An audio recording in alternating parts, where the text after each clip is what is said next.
Hello everybody, hope everyone's having a fantastic morning, afternoon, or evening, depending on where you are. There's been a Lalafell, like, laughing right next to me while I'm in G-pose the whole time, so it's like the whole entire thing, that's all I fucking heard in pre-stream. It was just a Lalafell just laughing in my ear. But yeah, welcome in Tomochi, thank you, congrats on being first. Thank you for choosing Neurosis for all your malware needs.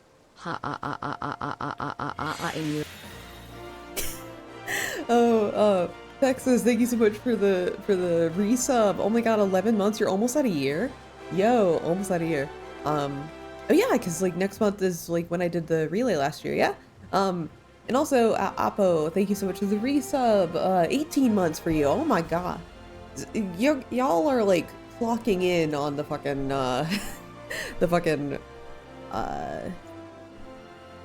months, I guess. But anyway, we're doing more Final Fantasy 14 today. I know it's been so long. Yo, we're old. Guys, we're a little old now. I'm gonna, for anyone who gets 24 months, I will personally fund your walking cane. That's a lie. I don't have that kind of money.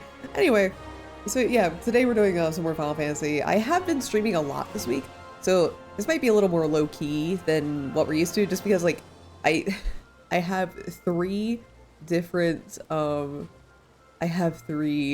weekly streams now that are collabs.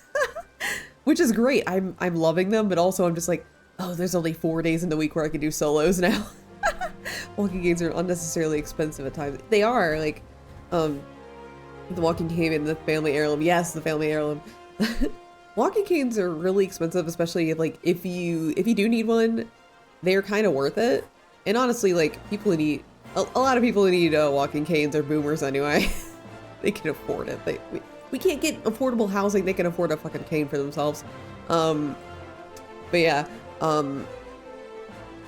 I do have an uncle that like he's needed a walking cane since he was like 30. So he did like get a custom walking cane for himself. It was really nice. Like the handle was shaped to his hand. Like they like did a custom like handle shape for him, and it really helped him. Like he legitimately needed it. He was like, I need this. This is a worthy investment. So he did it. But I'm not buying you any of those. Like if you really want a walking cane from me, I'm getting like a really cheap, flimsy one from Walmart, and you're gonna have to live with it. Yeah, I need to move my camera a little bit. My camera shifted a little bit since last stream, which is a little I think my cat did that. my cat's been like jumping up on my desk, like shifting around my webcam. So like sometimes I'm like looking at my VTuber, I'm like, I should not be positioned like that if I'm looking like this. And then I'm like, oh man, it was Bubby again, wasn't it? So it happened again. But anyway, we're doing some Final Fantasy 14. Again, I do have a goal today, which I'm not sure how far we're gonna get to it. But first, I like streaming events. And an event just started like a couple days ago. So let's go see what the Yokai Watch event's about. Come join me, will you, to the Yokai Watch event. Let's go. Okay. How could I have lost? My strategy was foolproof. Listen, friend, if you have an inclination towards that of Lord Verminion game at the Gold Saucer, I'd say you best think twice. I spent a fortune on my critters. I had scores of victories to boast. Then some newcomer waltzed up and challenged me. I knew there was something strange about him. An Ara with a hair vibrant hue, glint in his eye, called himself the Maundering Executive or some such. Still, I'm not one to turn out a match, novice or veteran. Hells, I even gave him a head start. But the minions he used, they weren't like any I'd seen before. They were demons, I tell you. I accused him of cheating, but he said that he had petitioned the Gold Saucer to use them for battle, and the little buggers were approved. Needless to say, my beloved team was torn to shreds every time. Seems like anything qualifies these days. I've completely lost my appetite for the game, but if you're curious about these so-called minions, you should head over to the Gold Saucer and take a look yourself. He's still loitering around here when I left. So, this is the worst event ever. This is a terrible event, but it is the third time it has ran. So we have to at least acknowledge it. It's like, it'd be an elephant in a room, if not. So let's head over to the gold saucer.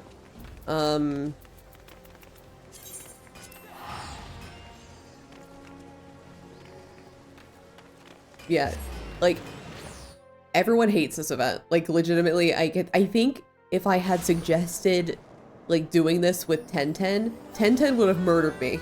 1010 hates it even more than I do. But yeah, let's head over to see what this event's all about.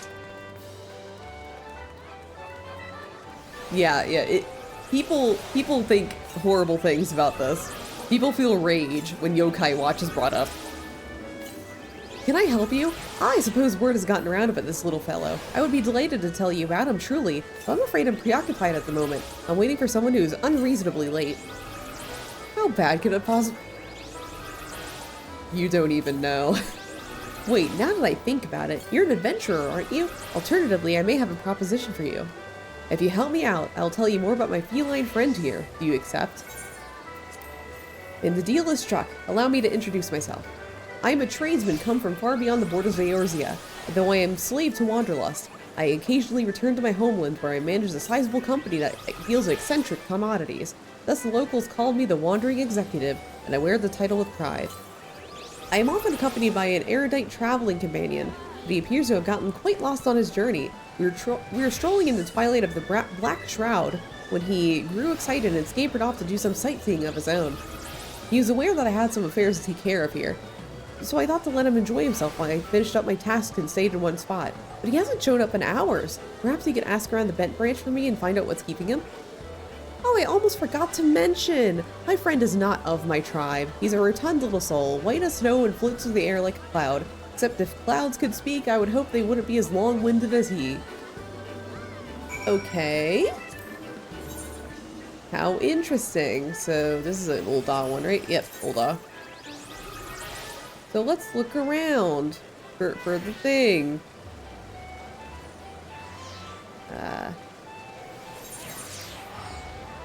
I don't know at all. You do not. Like, I'm not going to... The story, like, is typical collab story, so it's, like, not anything to write home about. But I'm going to hold off on explaining the mechanics of this event until the end. And I will let you make your own judgments as to how horrible this event is. So yeah, let's ask around. That sounds like a Moogle, sure enough. Quiet as a mouse when they're hiding, but once they reveal themselves, they never stop chattering. The one I saw a few nights ago was hundreds of miles away. I could still hear his voice. I was peering off into the distance between the boughs of trees when I sighted a well-dressed Alra traveler with fiery violet hair and a Moogle flying beside him. It was a strange sight, if I do say so myself. Yeah, this is gonna be an experience, let's just say.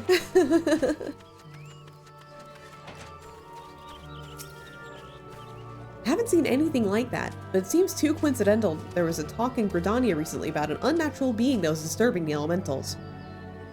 The Podjals were saying that they'd never seen a spirit like it, and feared it would taint the Twelves would. Seed Seer Opap Pessi himself sealed it away near the Guardian Tree. So it might have been sealed away. Uh-oh.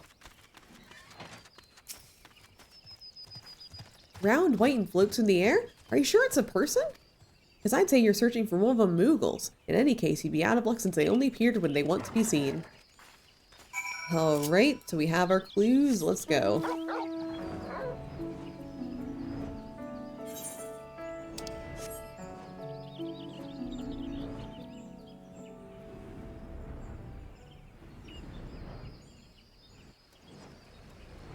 There's a lot of people starting Yokai Watch. Yay! A gentle breeze rustles the leaves of the Guardian Tree as the antiquated stone vessel sits unmoving underneath. Nevertheless, you cannot help but feel a shiver up your spine. We'll open it. Then I gotta wipe my glasses because I had like schmutz on them. Ooh.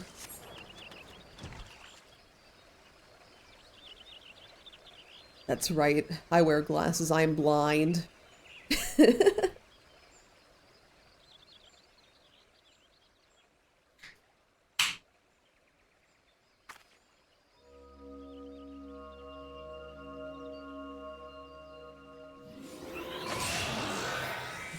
Okay, elegant orb.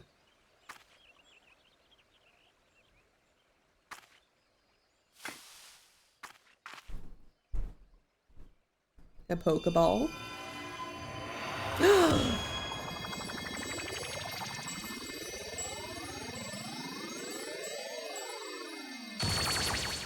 Oh no. It's a fucking yokai. Ah, you have freed me. Much appreciated indeed. But where are my manners? Whisper at your service. I am a yokai, a supernatural being. I know. You're wondering why I was in that spooky stone capsule. I was floating along, taking in the scenery when night fell and I lost sight of the path. I wandered until I came across a small boy and asked him how to return to the vent branch. But that self-righteous horned child declared me an unnatural presence in the forest and locked me away. Oh, I was so horribly cramped.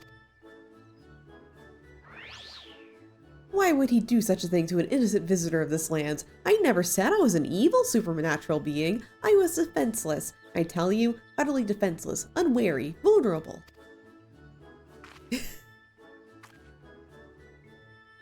Anyway, I happen to come from a tribe of yokai who know how to reward their liberators properly, and therefore I have a gift to bestow upon you, my new corporeal friend. Here.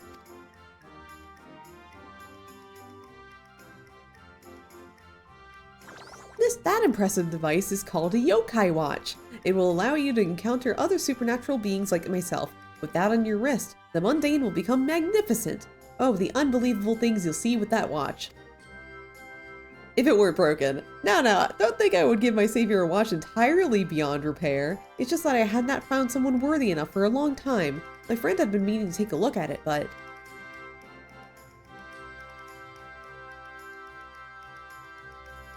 Yeah, that's him, alright. He sent you to rescue me. Splendid. So he was waiting for me at the gold saucer, was he? Had I not gotten lost and put myself in a precarious position, I surely must have set out for the desert at once. Let us depart without delay. If you give the watch to him when we arrive, I am sure he will repair it for you, and then it will allow you to encounter unbelievable beings like myself. Well, welcome to Yokai Watch. Swig's entire bottle of gin. So next we're gonna go back to the gold saucer.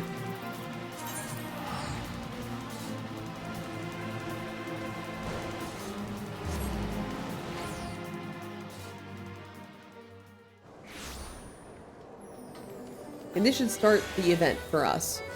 That'll like set us on our way. Which, I forget what this is for. Oh wait, this is for, I believe this is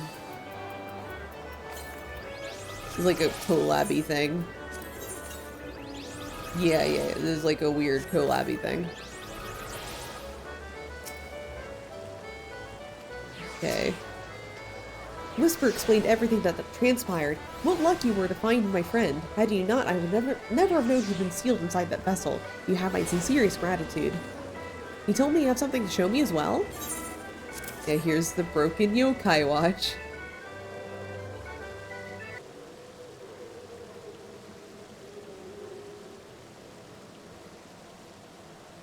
Sorry, I had to wipe my glasses again. Ah, I see. So he decided to give you the yokai watch. A broken yokai watch, rather. However, there's no need to worry. Whatever my spirited companion did to it seems to be completely repairable. Wait a moment while I get out my tools.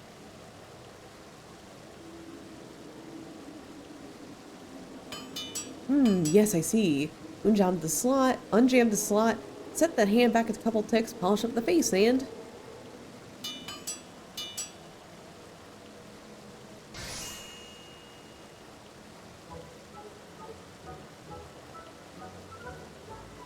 Success! Your watch is now in excellent shape. Go on, take it! And a bargain is a bargain. You wish to know more of my mysterious minions, yes? I'm certain Whisper mentioned that the yokai to you. I brought a handful of these supernatural beings with me from my homeland. Like Whisper, this feisty feline is also a yokai, but from a different tribe. Some yokai grow quite friendly once they get to know you. Others, however, are mischievous and to blame for otherwise inexplicable happenings. If you wish, I can introduce you to the more affable ones I've brought. Should the yokai warm up to you, they become stalwart allies who you can summon to fight at your command. Well, at the gold saucer anyway. But there's a slight caveat. I cannot accept Eorzean currency for my services. I primarily deal in yokai metals. I'm feeling generous since you helped me retrieve Whisper, so I'll give you one for free. To obtain more, that's where your yokai watch will come in handy. Should you chance upon certain fateful happenings, put the watch on your wrist and you shall be rewarded for your meritorious deeds. In addition to yokai, I also brought other wares which may interest an adventurer like you. Exotic weapons, specially designed by the fine artisans of my company. We accept legendary metals as payment for these weapons. Here we go. Here, should our weapons suit your taste, this yokai medallion will prove useful in explaining where you can obtain these necessary legendary metals for each weapon. A bit of an inconvenience, I know, but I would be a terrible businessman if I simply gave our wares away for free. Ugh, Whisper's long-windedness is starting to rub off on me. Feel free to speak with me about the yokai or the weapons at your leisure. I still have a few loose ends to tie up here at the Gold Saucer, so trust I won't be wandering for a while. Oh, my real name is Noe. Yes, Noe. Glad to finally make your acquaintance. Yokai medals are a symbol of entering a sacred bond. More than friendship, more than marriage. With the yokai watch, you'll be able to gain those medals. I told you that would allow you to encounter unbelievable beings, didn't I? Okay. This is Yokai Watch. The Final Fantasy XIV collab. So we got the yokai watch, we got a yokai medal, and we got a yokai medallion. So as of right now, we have now started the yokai watch. Okay, here's the explanation. Yokai medals can be attained by completing fates while equipped with the yokai watch. Yokai medals can be found at fates at the following areas. So here's a list of areas where you can go to find yokai medals. Legendary medals can be attained at low probability by participating in fates in areas designated by the yokai medallion while accompanied by the yokai minions designated on the medal. The yokai medallion can be accessed from the collection menu or the minion guide.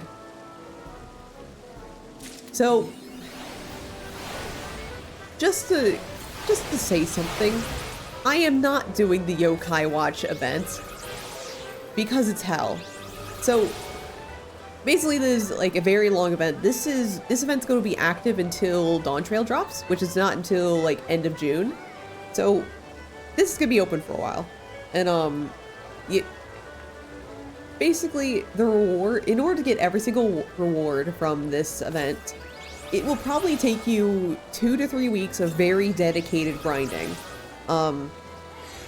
Like they said, so you get yokai medallions by going to very certain areas and doing fates there, which are basically just like big open quests you can do that can take a little bit of time. And so just doing those, you can get the minions really quickly.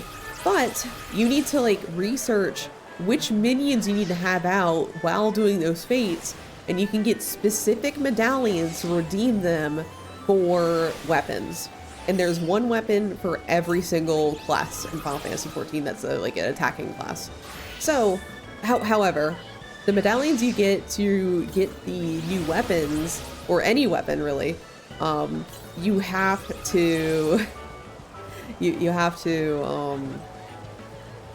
you basically are playing gacha every time you do a fate, because it's a random chance of you getting it.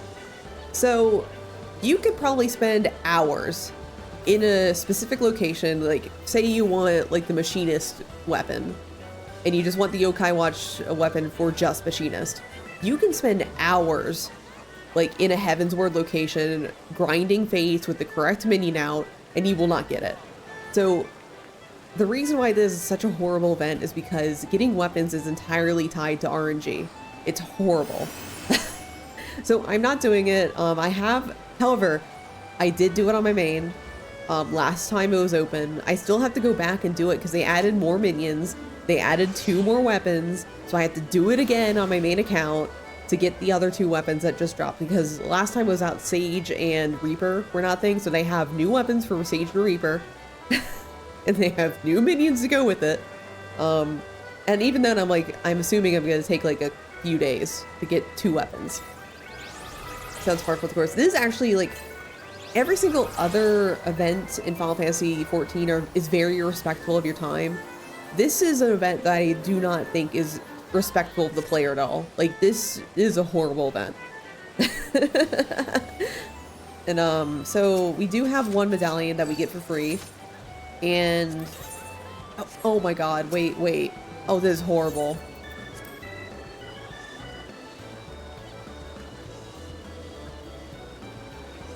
Sorry, now they just added framers kits, which is it's a new thing to Endwalker. But you have to 100% complete the yokai watch weapons and minions in order to access the ability to buy those. Okay, so I can't buy those or show you, or I can't show you them. But since we have 1 free medallion, we're going to get a single minion from this event and just call it good for this account.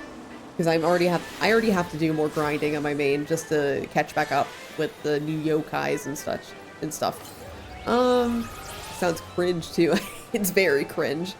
I'm gonna get Lord N. I don't know anything about Yokai Watch, by the way. I know nothing about it. I'm just gonna pick one at random. Lord Enma sounds good. We'll get that.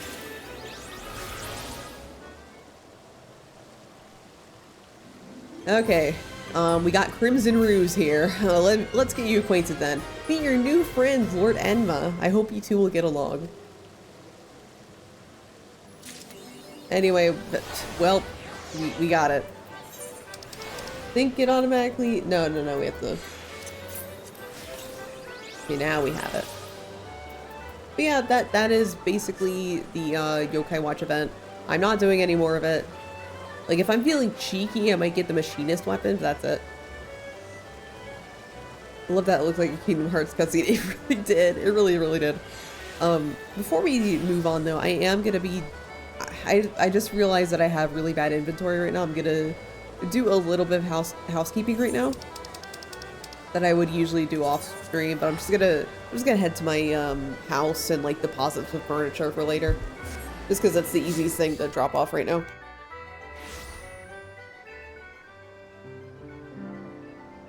Yeah, there's a house. I'm planning on doing a stream for it later, but not right now. I'm too focused on Shadowbringers right now. Is there any outdoor furnishing I have? Nope. Yeah, eventually I'm gonna decorate this house, because since I have it now, but I don't know when. Oh no, they thought it was abandoned. It's fine. Demolition. If you don't walk into your house every now and then, they put it up for auto demolition, which we just barely avoided. Yeah, I'm gonna just put this into housing storage.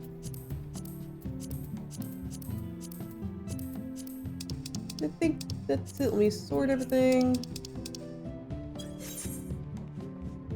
And next up, we're just gonna head back to MSQ. So I did get a teleport up here, just because.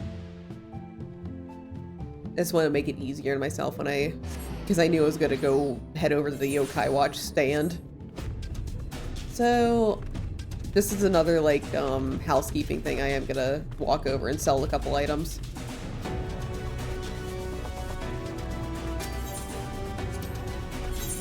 Okay, bop. Got a bunch of fish from something I was doing off stream. So I'm just gonna sell all of my fish because I don't need any of these.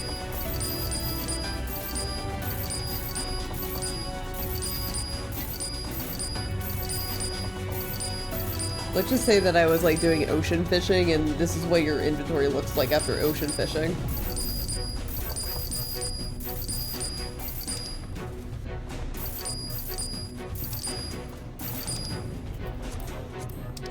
Okay, we're fine though. It was mainly a fish problem. But anyway, last time on MSQ before we got distracted by Yokai Watch, we found the last Light Warden, and he's up there. We have to go up there now. That's what happened. the last Light Warden is actually Volturi.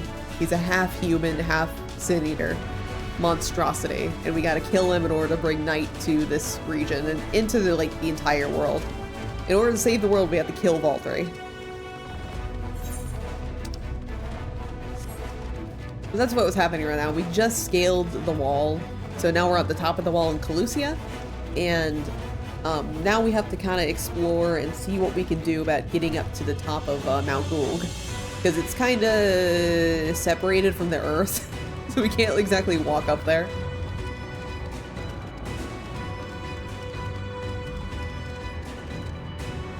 But I do have a goal of how far I want to get into MSQ. Let's see if we can do it.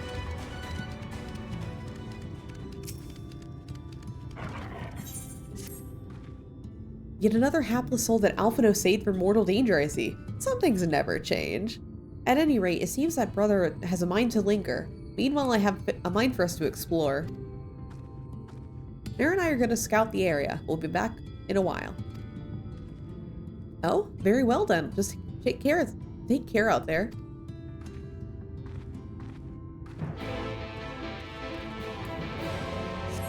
So I hope our friend's week's been doing pretty good.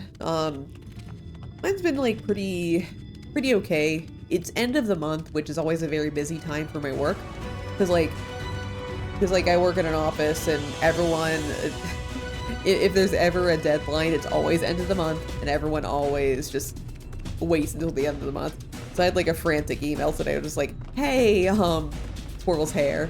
Hey, Ner, if I gave you something at 2 o'clock, could you have it back by 4?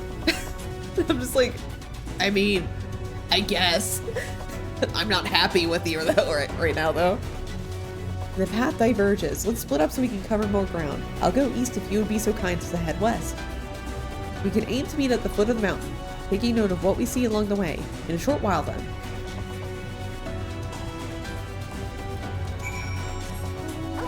But today, wait, what am I doing? I should have my aid for compass out. Oh, oh yeah, it's all the way east. I don't gotta worry about it. But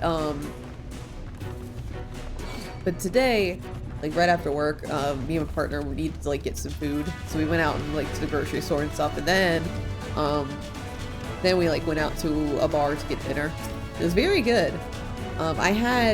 They were selling different street style tacos, and they're so delicious. I might post a picture at some point, but it was one of them was a chili dog taco. It was really good.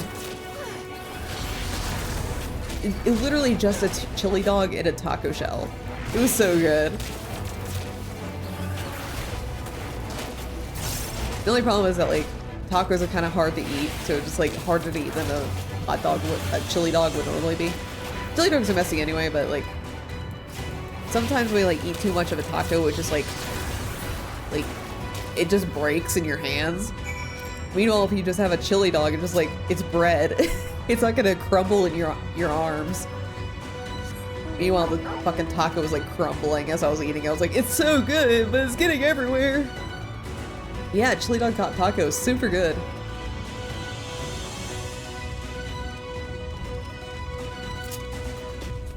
And it was it was surprisingly light. I have to try that. Do it! Literally, the recipe, it's just make a chili dog, but put it in a taco instead. And there it is.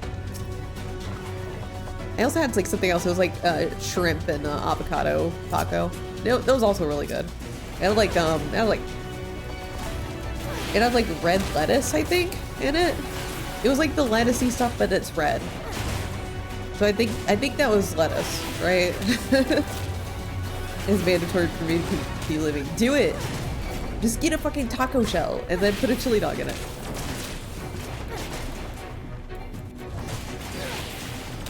But both of them are really good. They're also very light, too.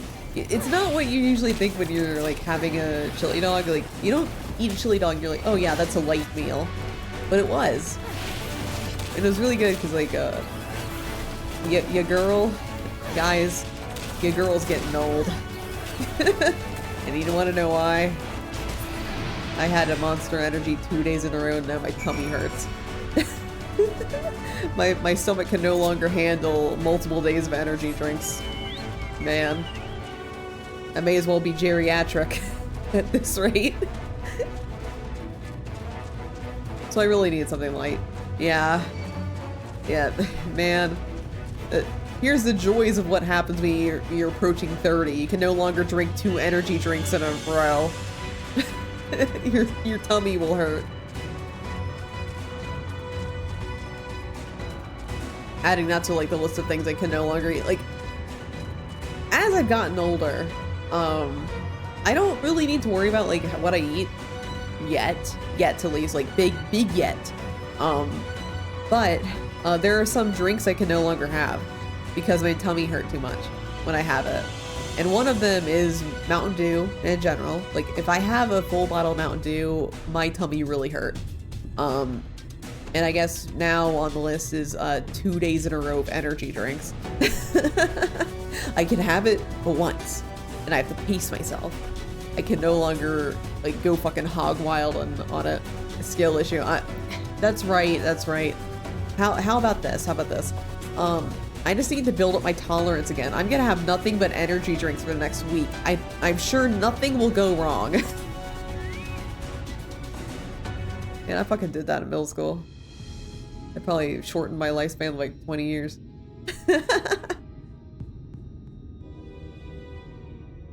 You're a sight for sore eyes. I don't know about you, but I bumped into quite a few sin eaters out there.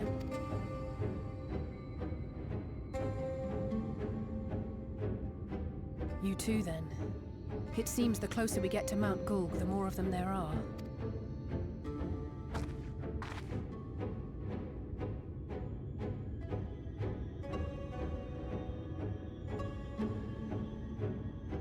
Looks a lot bigger from here, doesn't it?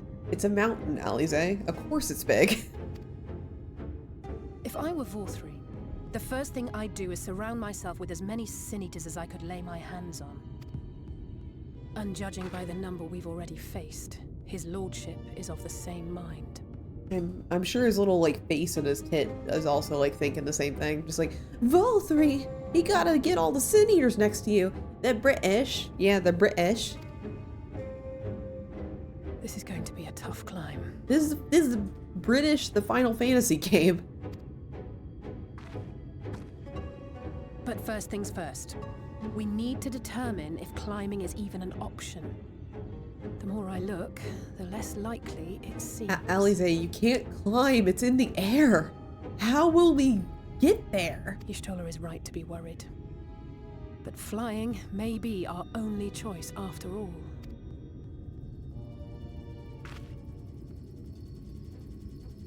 Oh? Hello? Who are you? There you are. Master Alphino was afeard you had met with some misfortune.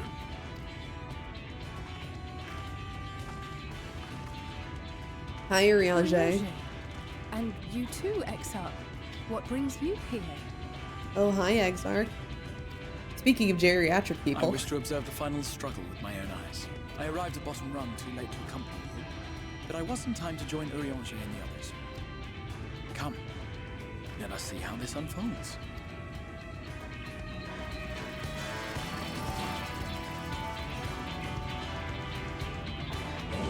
Oh, that's a lot of sin eaters.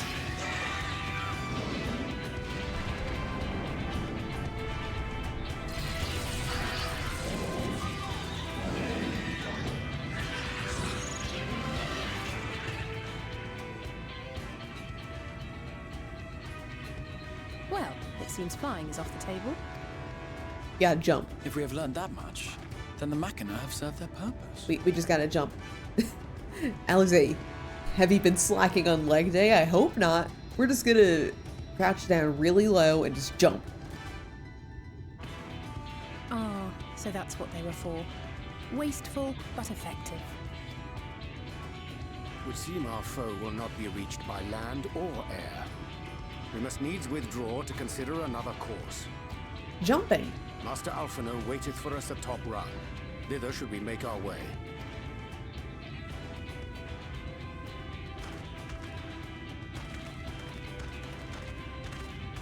Okay.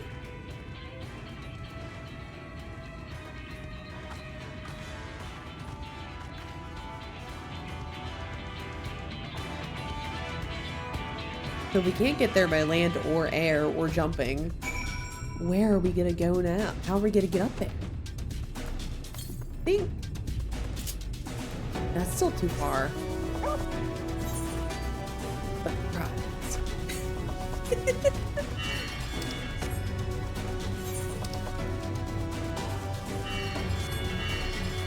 so I'm just gonna run over here and get the last Aether Current. Just because if we go too far in MSQ, we are gonna get access to flying, which I honestly don't know how far or close it is, because we have access we have access to the entire map right now. So restricting flying isn't really like a priority right now, but I don't know how long it's gonna take until we get the last Aether Current, because it's probably quest MSQ based.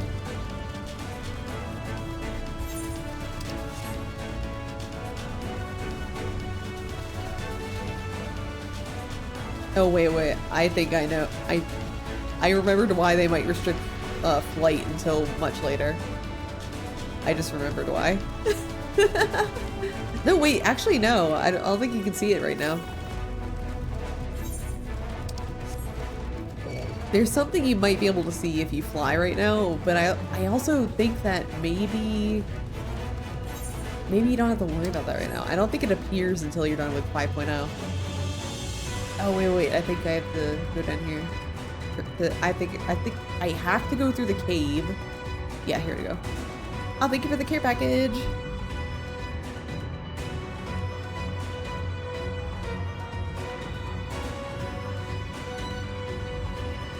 Been too long since I redeemed that. Yeah. Okay, here's the cave.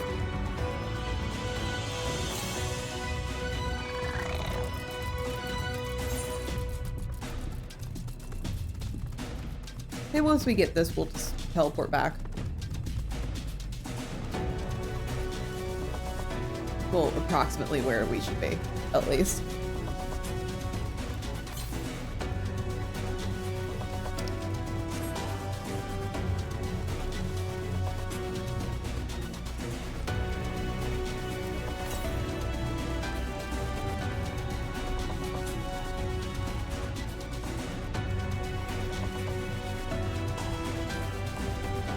Oh yeah, I think we go here for MSQ anyway, but I don't care. I get this now.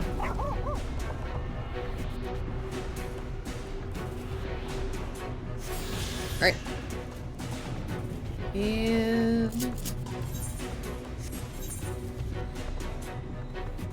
I think it's closer to here.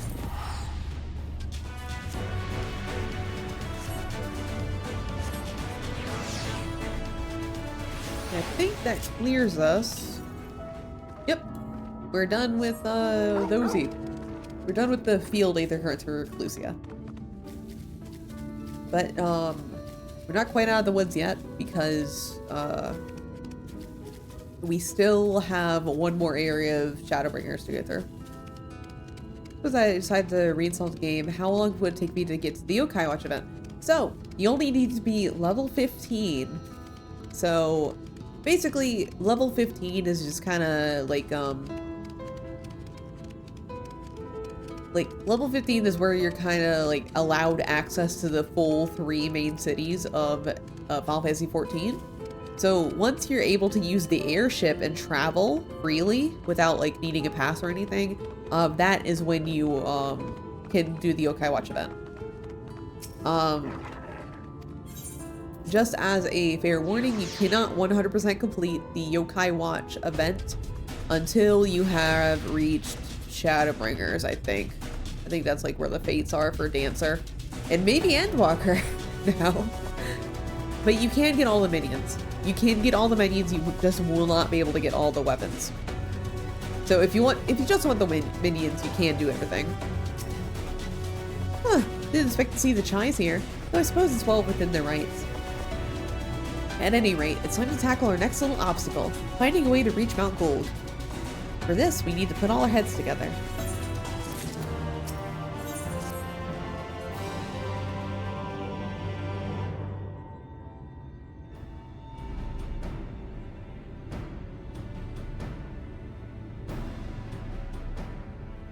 In short, there's no path, and the sky is thick with Vorthri's winged devils.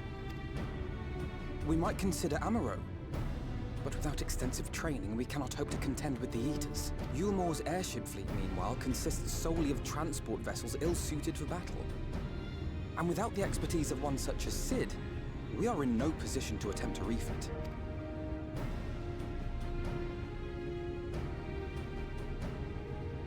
Oh, it's so frustrating! That wretched mountain should jolly well come back down to earth! Yeah, you tell him, Julia. Now, dearest, we mustn't disturb these good people at their work. We've ridden the ladder, seen the sights. It's past time we took our leave. The lady may well have the right of it. Mount Gulg will not soon come down to Earth, nor can we compel it to do so. But if the mountain will not come to the land, mayhap the land may be made to come to the mountain. In the form of a Talos. A Talos large enough to reach out and take the volcano in its grasp. Y'shtola, you want us to build a Gundam? Yo? To build such a golem would be an onerous undertaking indeed. Yet the principle seemeth sound in itself. Boulder Dash! No one has ever made one even half that size. Leaving aside the small matter of logistics, which, by the way, would be no small matter, the design would be unimaginably complex. Though, I suppose, if its only function is to cling to the ruddy mountain, perhaps it Boulder Dash. Solid base, firmly rooted to the ground, sacrifice mobility to simplify the construction, reducing materials required. Oh my god.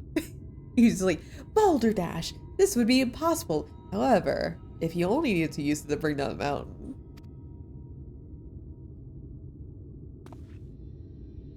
Wait, what am I thinking? We would still need a veritable army of people to do the work. Good thing we have a veritable army. Right, Chai? The crew that helped down below, it would take decades, if not a nice round century. So we need more hands. And what sort of things would these hands be required to do?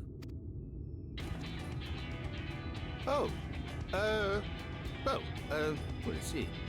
First, we'd need people to procure the stone for the chassis. The rock found in the mountain would suit our purposes well enough. It would be a simple task to acquire the stuff, but given the stupendous quantity required, we would need all the help we can get.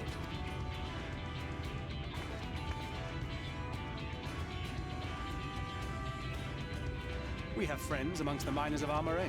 I will go and petition their aid. It is where everything comes together. While you do that, I'll make for Maud Souk. I'm sure I'll be able to drum up some support. Then I shall return to Calusia. From fishers to carpenters, Yulmor is home to all manner of talented folk. I dare say their skills will avail us. Is there anything else you need? They're just like, oh, easy. We can find people. Anyway.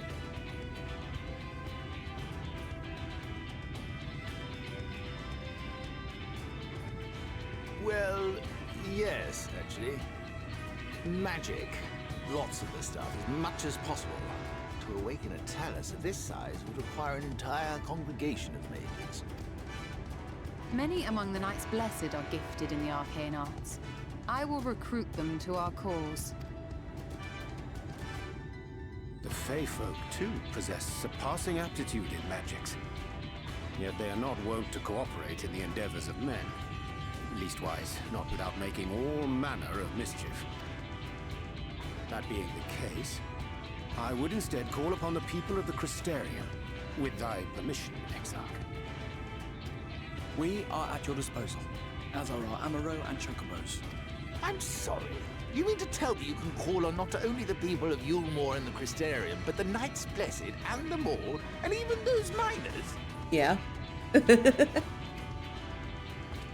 that's just about everyone in Ballynorvrand. Yeah. Your point? Who are you people? And how did you come to have so many friends?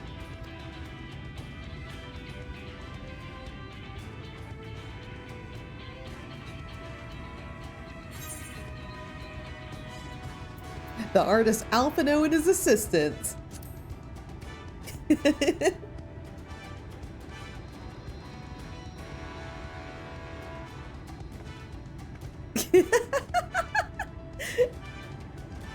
Oh, dearest, have you forgotten already? Alfino told us that when we first met.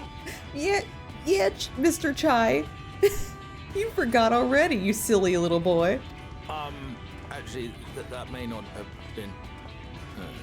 never mind.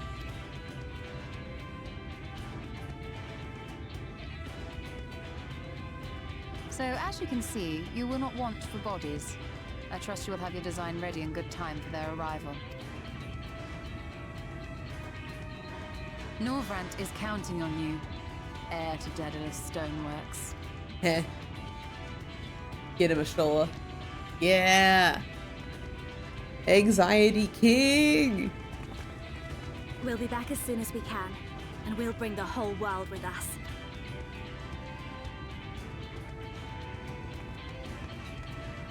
Oh, it's just me and the Exarch now. Hello, Mr. I Geriatric. take it we will be assisting Master Chai, though I am quite sure he has everything under control. Hey, Ashtola.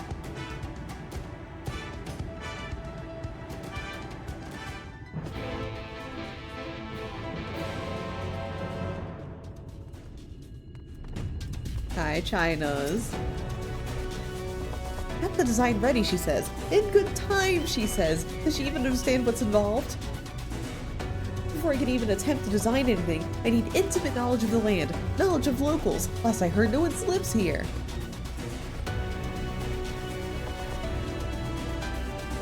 What? A village of Yulmore exiles? But those people have every reason to loathe the free citizens like me. They couldn't possibly be willing to cooperate. This'll never work. Never. I never should have fixed that ruddy lift. Never should have ridden it up here. Never should have. Oh dear. The darling seems to have lost the plot. But he has it in him, Ner. He's the cleverest man I know. He just wants for confidence sometimes. If you were to give him some words of encouragement, I'm sure he can give you your Talos. A bit of advice I learned from his mother. He responds poorly to obvious praise. You'll need to find some other way to stoke the fires of his motivation, awaken his sense of daring. Choose words that will best encourage Chinos. In order to succeed, you must lift his spirits sufficiently during the conversation. Alright. It's time to encourage an anxious man.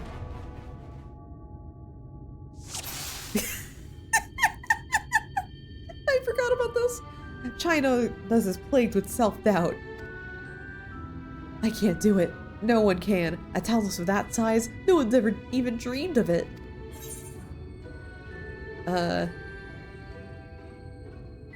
Alvina once struggled to collect firewood. You did? But he's such a capable lad, brimming with confidence. Huh, I suppose even the most capable among us can have struggles to overcome. China still harbors some misgivings. But regardless of my own feelings, I can't do a damn thing without help from those villagers, and they're not baldly likely to give it. Tristal's among them, you said to yourself. Lest you've forgotten, we essentially sent him to his death. Even if the others don't bear a personal grudge, he would never forgive us. Things won't improve by themselves. You will have to take the first step. I know. Unless we take the first step, there can never be reconciliation. There is a chance for everyone to come together, even if they hurled stones at me. Perhaps it's worth trying to apologize. China still harbors some misgivings. But what then? In the end, it's not even a question of forgiveness. Building such an enormous Talos is impossible, and no amount of contrition will change that. And even if by some miracle the people of Amity will be willing to let bygones be bygones, they think the plan is absurd. I think it's absurd.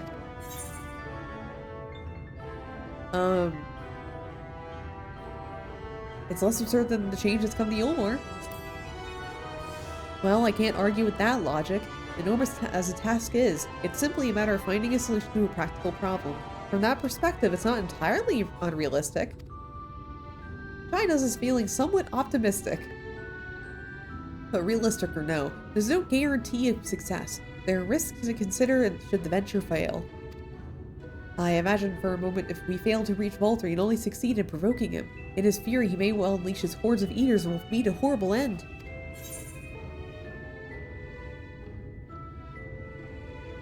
I'll protect you. I'll protect everyone.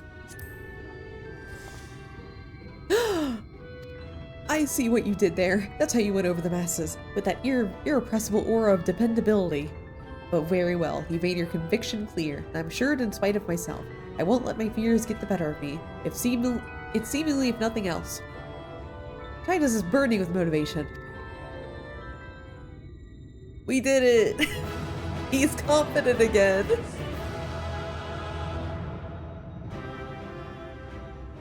We love an anxious king.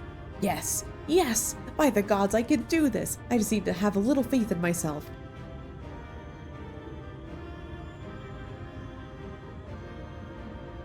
Right, let's head to Amity and speak with the villagers, with Tristal. My love, things are liable to become more dangerous. I want you to wait for me back in Yulmore. No, wherever you go, I'm going too.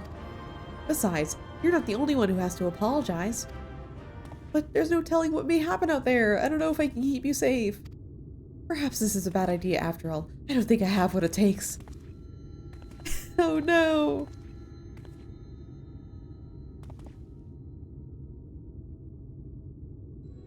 Master Chai, that you beset with doubt is proof that he can envision the task ahead. And that which men can envision, he can make reality. Thus did some old friends of mine once say. Even should it be a feat fit for the divine, if something has been done before, then it most assuredly can be done again by our own hands. That's a little idealistic, don't you think?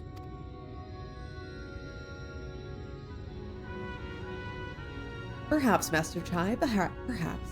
But what is a man if not an idealistic creature? This is not an easy thing to achieve one's dreams. My friends can attest to that. Countless times do they meet with frustration in the course of their endeavors. None would have found fault with them if they had given up, but they never did. One step after the next, they forged on towards their goal. And for their determination, they accomplished numerous feats that may believe lay beyond the reach of mankind. Like them, you are a man of science. Amidst your doubts, surely there is a spark of desire. The desire to make the impossible possible.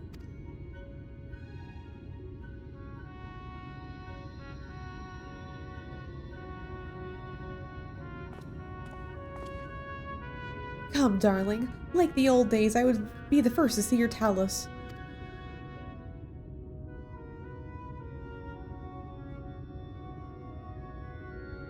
And you shall be, my dear. I will have none other at my side when my greatest masterpiece awakens. Right then, to Amity.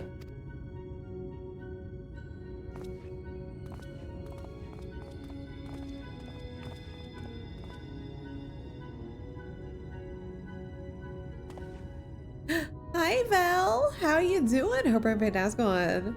We just praised an anxious king. I'm glad my word struck a chord, shall we?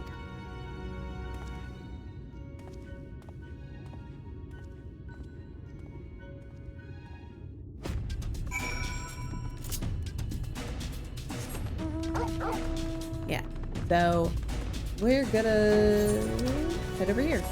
And food combing. Oh my god. How's your food tonight? You're having Korean, right?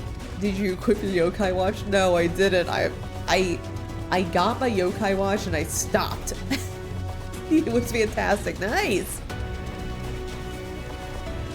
Literally, I just like got my single yokai that you get for free at the start of the event, and then I just stopped. There's no way in hell I'm doing that again. I'm all like, I think they added the 2 new weapons, like for Sage and Reaper. And that's all I'm gonna do on my main account, is just like get the stuff that's new and then move on with my life.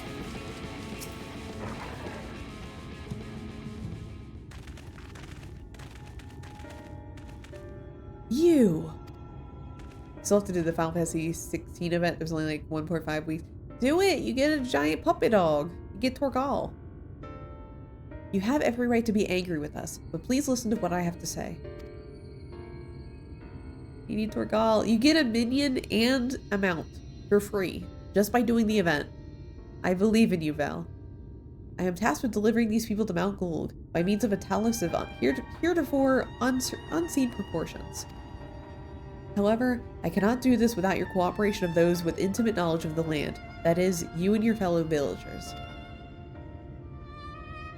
Cooperation? After you ignored my desperate pleas and cast me out, you have the gall to come here and ask for my cooperation? You have every right to be upset. Valtteri is not the one to blame for your suffering. We are. Tomorrow night. Yeah, tomorrow! We were free citizens without a care in the world, indifferent to the hardship of others. We didn't know what would become of you, and frankly, we didn't care. But we know now what we did to you. To full Betty was wrong. Terribly wrong. No words will suffice to make amends, but I want you to know that we are deeply sorry.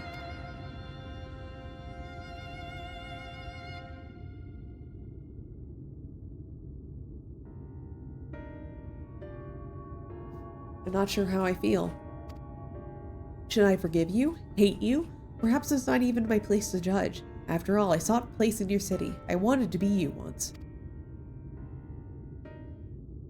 Well, one thing is clear to me. All of that is in the past, and we mustn't let past wrongs stand in the way of a brighter future. And so I will cooperate with you. Please see our friends in Mount Gould. You have my word. I'll set to work on the design at once. Wouldn't do to have nothing to show for the others when they return with help. Make no mistake, this venture is unprecedented in the history of Talos building. Nay, the history of all mankind. But rest assured this genius of Daedalus Stoneworks will deliver.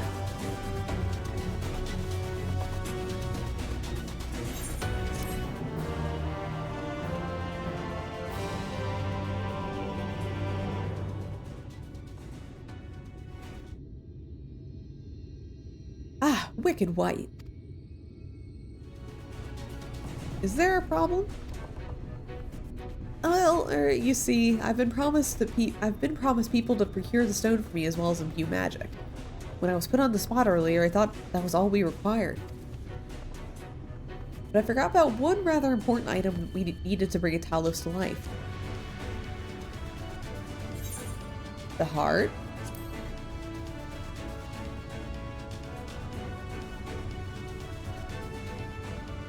That's right, the heart! I'm pleased you have some familiarity with Talos. So while I work on the design, I'd be much obliged if you could see to procuring the ore with which to fashion a heart. A heart suitable for bringing to life a Talos shall embrace the very firmament.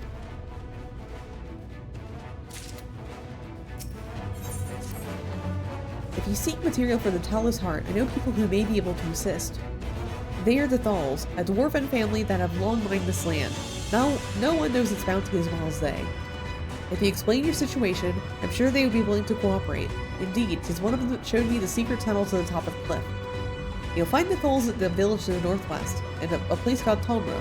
When you arrive, take an audience with Chief Zema, and do not forget to greet him with the hearty Lolly Ho! Permit me to join you, Ner. I should keep my joints limber. Mayhap I can provide some manner of assistance. Okay, old man. I'll leave the heart to the two of you, then. The variety of ore doesn't matter so much as long as it's rich with ether. I'll aim to have my design complete by your return.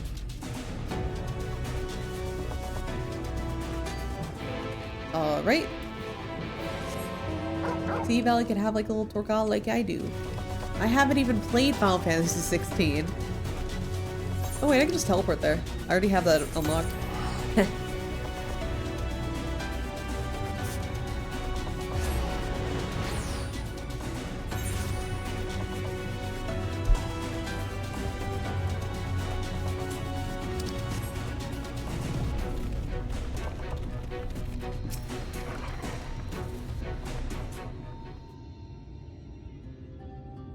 So this is Tamra.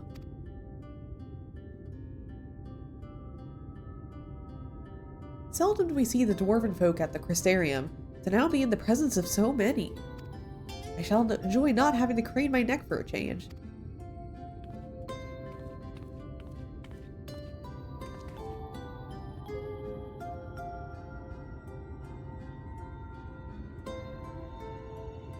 Lolly ho!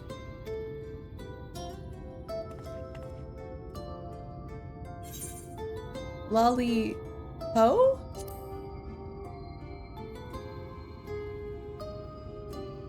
What sorry excuse of a greeting was that? Well, where's your heart, lass? Your stones! Come, let's try it again. Lolly ho!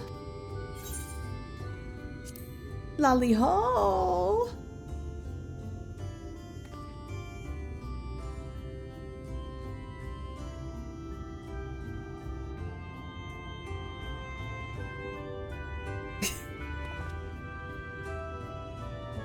Huh, not bad, not bad. But there's room for improvement. Any road, now that you've been observed common courtesy, who are you? Where are you doing here? What are you doing here?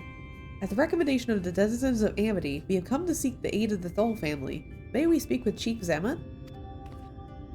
Why, yes, you may. I am Zamet, and I bid you welcome to Tamra. If it's the folk of Amity that sent you here, you must have quite a tale to tell. Come, let's hear it.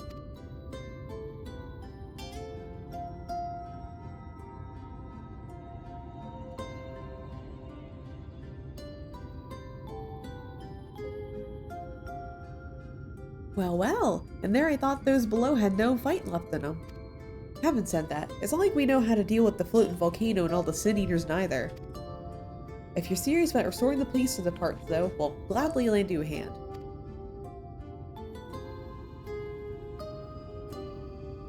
However, the kind of ore you seek is precious to us too. If I let you have it only for you to bungle things up and squander it, like, no amount of ale will wash away my chagrin.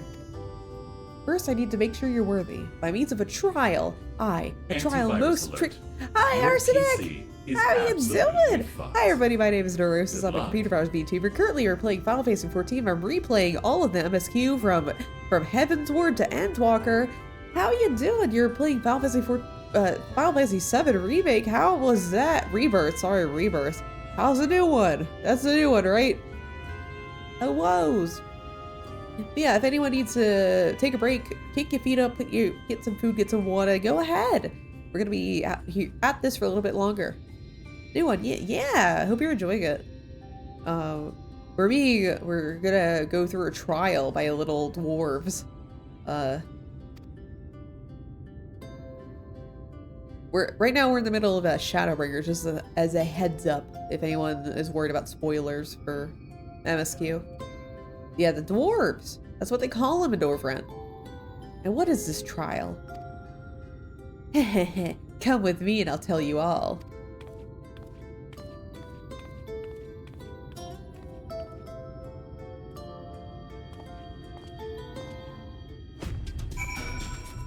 Oh yeah, I forgot. I got new inventory stuff. Yeah, I got dwarven stuff now.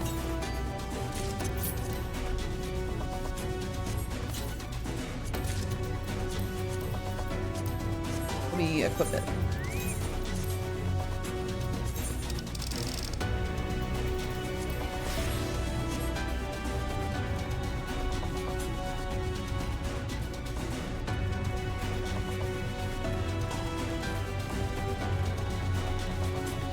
I'm not gonna show up. I don't have the helmet yet, that's the thing. Don't even have the helmet. Hehehe, listen well. As you know, we are mining folk, and in a mining life, danger is a constant companion. And when we come of age, each of us must prove our readiness to take to the mines. We can do this by undertaking a trial that tests 3 traits of good miners. Can't do without discernment, diligence, dexterity. We call it 3D Mine Runner. Now you look on my helm. Mark its features well. You'll be given a slingshot, which you must use to shoot dwarves as wear helms what are different. I've already made the necessary arrangements. When you're ready to take a trial, report to the observer nearby. Best of luck to you. Alright, we're gonna start shooting some dwarves. With the slingshot, mind you.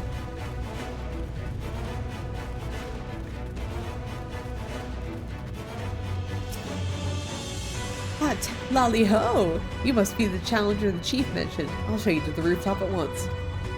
I'm sure you've been told, in 3D Mine Runner, use a slingshot to shoot them as wear the wrong helm. Let's begin with a spot of practice, eh? Okay, we have to find a dwarf that's wearing the wrong helmet. And shoot him. There's a shoe bill. For all its reaction, the creature may as well be made of stone. It only stares at you unflinchingly.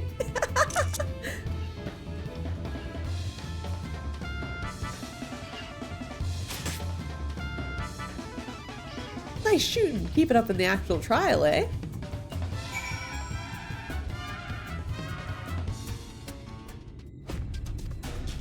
Alright. I have to shoot the right helm. Oh. Okay, I still have to find the one that's wearing the wrong helm.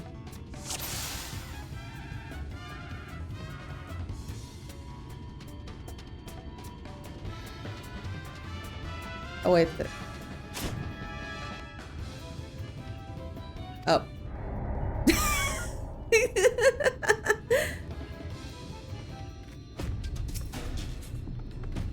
Oh, wait. See, the dwarf is saying one thing and the instructions say another thing. It's weird.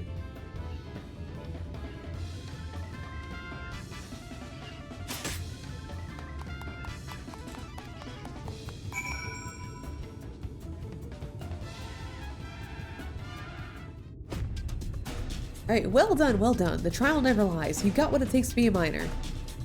Yeah, first try. I didn't fail before. Run back along to the chief now and get on with putting it into the strangeness plate. Alright, we did it. And it only took me one try. That was some impressive shooting, lass. Consider me satisfied. Aye, 'tis plain you didn't come this far with luck alone, so I'll place my faith in you and help you find the ore you seek.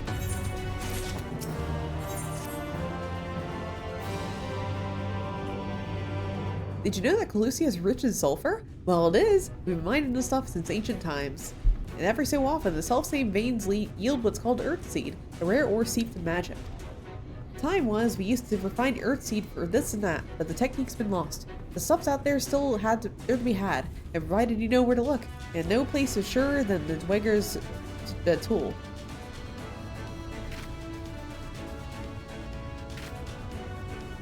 Problem is, the site's occupied by our age-old rivals, the Gogs. See, greedy sogs claim the place is theirs and refuse to let any bugger near. Oh, there's never a more odious lot than the Gogs. I could go on forever about those hornless whoresons, but then I'd be here forever, and that would get us nowhere. What boils it down is this. If you want the Earthseed, you gotta deal with the Gogs. Reckon you're up for the challenge.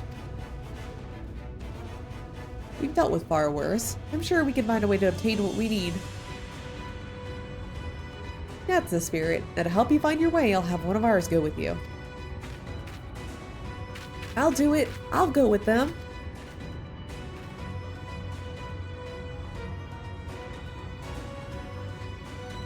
You, Karut? I couldn't help overhearing. I knew eaters had flocked to Mount Gould, but I didn't know why. I think the last Light Warden's hiding up there. The fate of Calusia. No, the world hangs in the balance. If I can be of some help, then I want to do my part. Your zeal's commendable, lad, but it isn't so simple. So here's Karut. Young as he is, he's one of the village's finest miners. The lad's got uncanny sense of where to dig, and his aim with the pickaxe is as true as any dwarf's. But put him in the thick of battle and he couldn't hit the side of a minecart if he was sitting in it. If all he needed to do was dig, he'd be your dwarf, but he's liable to become a sin eater's breakfast before he can even manage to swing. It's true, I'm hopeless in a fight. Oh, please, I want to try. Please, please let me go with you.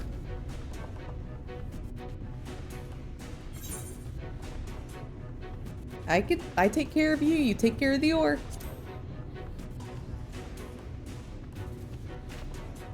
Oh, thank you so much. I'll try but not to be a burden. If you want to take Kurut, far be it for me to stop you. Keep him safe though, will ya?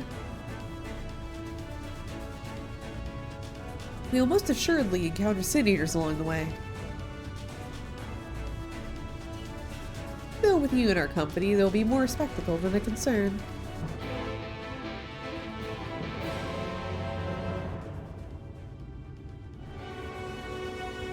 Alright, let's go. The Dweger's pool lies in a cave to the east. I'm ready when you are.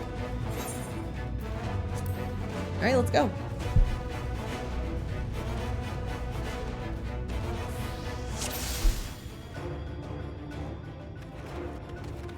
Alright, so we just see basically, we're just walking to the other side of the map.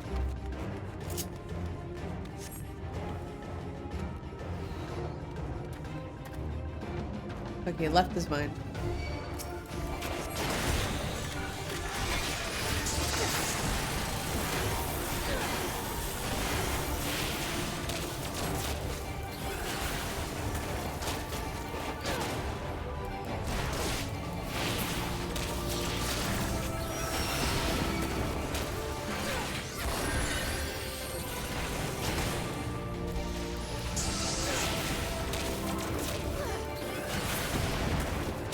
We did it.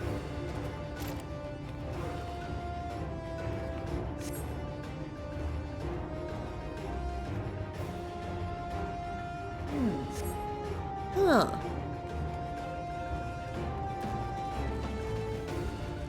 Oh, some stories to tell. Of course I have stories to tell.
He seems to know a lot about me, Exarch. Huh.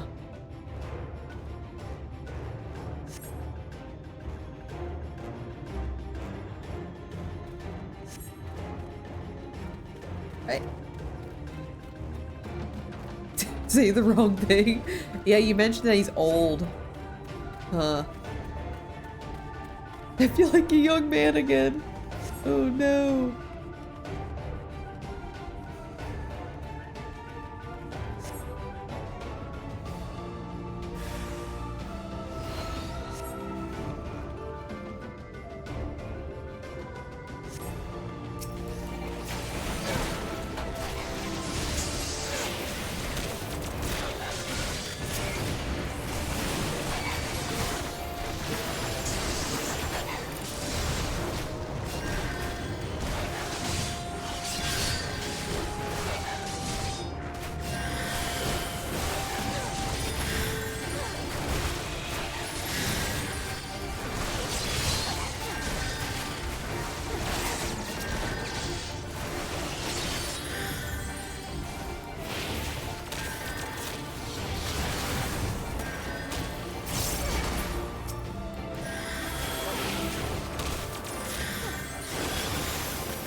Come on, Exarch, you can kill them faster than this. I know that.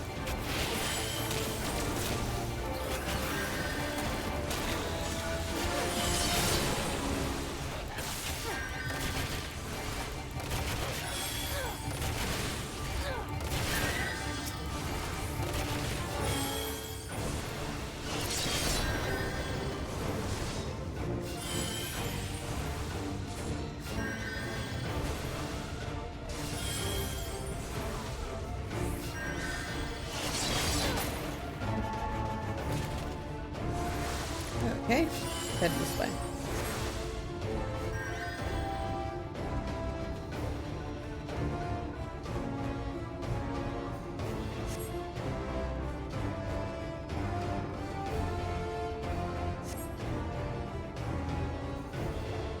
Oh yeah, we just went there for the Aether Current. Uh-oh. We made an unnecessary trip. Oh, whoops. We ran too far ahead.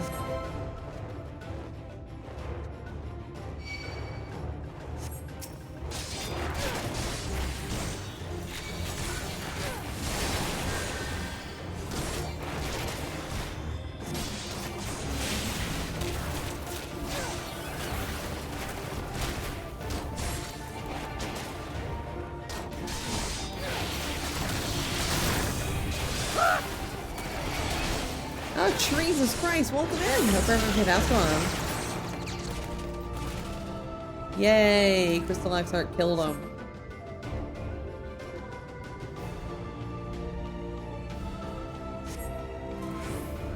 Are we done? Oh, wow!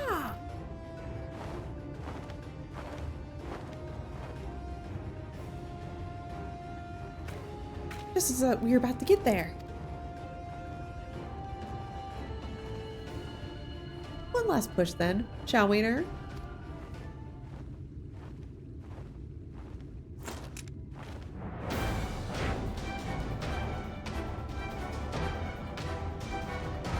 Was playing Inquisition earlier. I wanted to do Dragon Knight game already and need more paid for. Yeah, nice. I love Inquisition. Not my favorite of the series. 2 was always my favorite in my little noggin, but Inquisition is still a good time. Though this year apparently there's going to be some sort of Dragon Age. It's all up in the air of like whether it'll be good or not.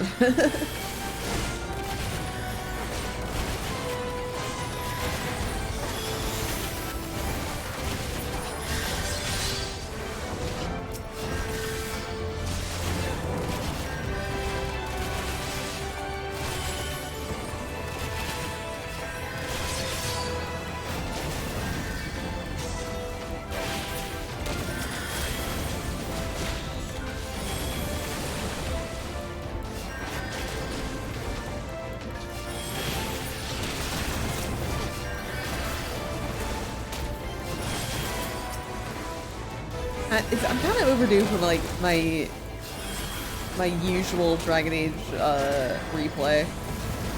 I usually make it a point to like replay the trilogy like every couple of years or something.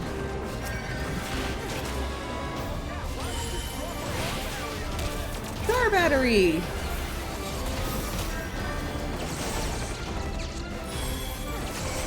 Thank you for the car battery.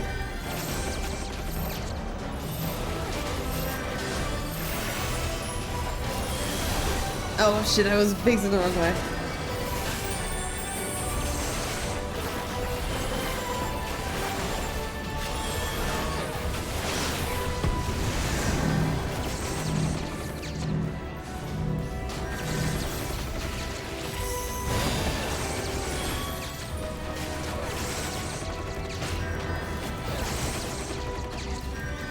Gonna be constantly optimistic on the new game. BioWare has been a rough state.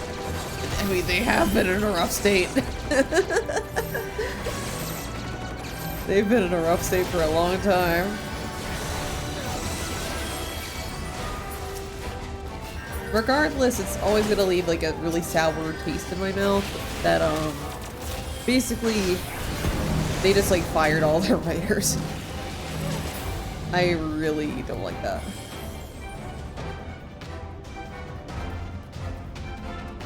God, pray for the game. Oh, no! No!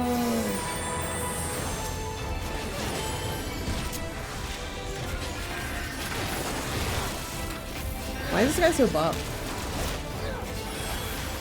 Better, but it's ChatGPT. Well, here's the thing. I think the writing part was done. So like they finished the writing and like finished up the like creative aspect of the game, and now they just fired everybody because just like, well, you did your job. Anyway, bye. That I think is unacceptable as well. Yeah, just put another 400,000 Baldur's Gate. That's what I'm gonna do to cope. The Dragon Age Dreadwolf is bad. I'm just gonna read some fan fiction and play Baldur's Gate.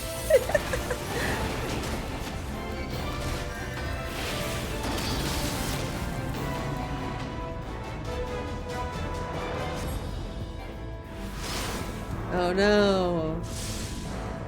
No, no. Crystal Exarch, save me. Save me.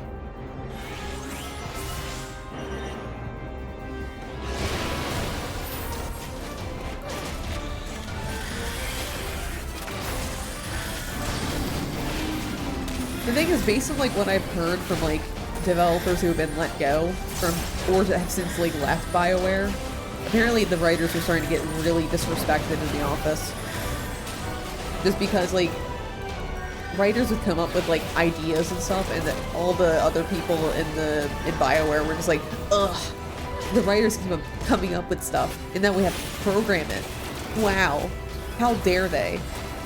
So it was just kind of like a us versus them thing rather than like a collaborative thing. It just like sounded really nasty. How dare they do their job and provide us creative content, which is what we're known for as a developer.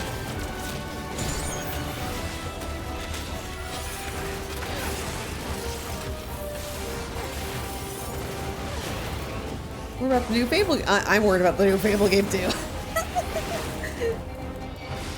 New Fable. Oh, we have to see it first though.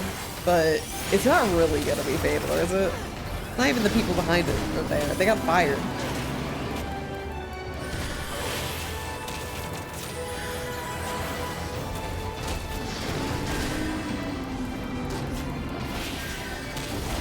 I am a huge Fable fan, just of 2 and 3.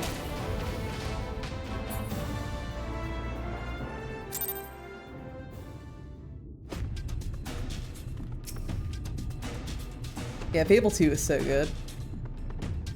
Forgot, I'm gonna say controversial, because like apparently Fable 1, everyone always puts Fable 1 up on the pedestal, just like Fable 1 was so good, it was so groundbreaking, and it is groundbreaking, it was a really cool concept, but the game is boring as sin. I said it. Like, Check played it on stream and I was just like, yeah, you can totally play Fable 1, yeah, play them in order, but in my head I was just like, it's so fucking boring. Oh, hey, Check. Yeah, the whole time, like, when you're trying to, like, figure out a game to play, I was just, like, sitting there just like, oh no, he's picking the boring one. Check, the other games start off so well, like, Fable 1 starts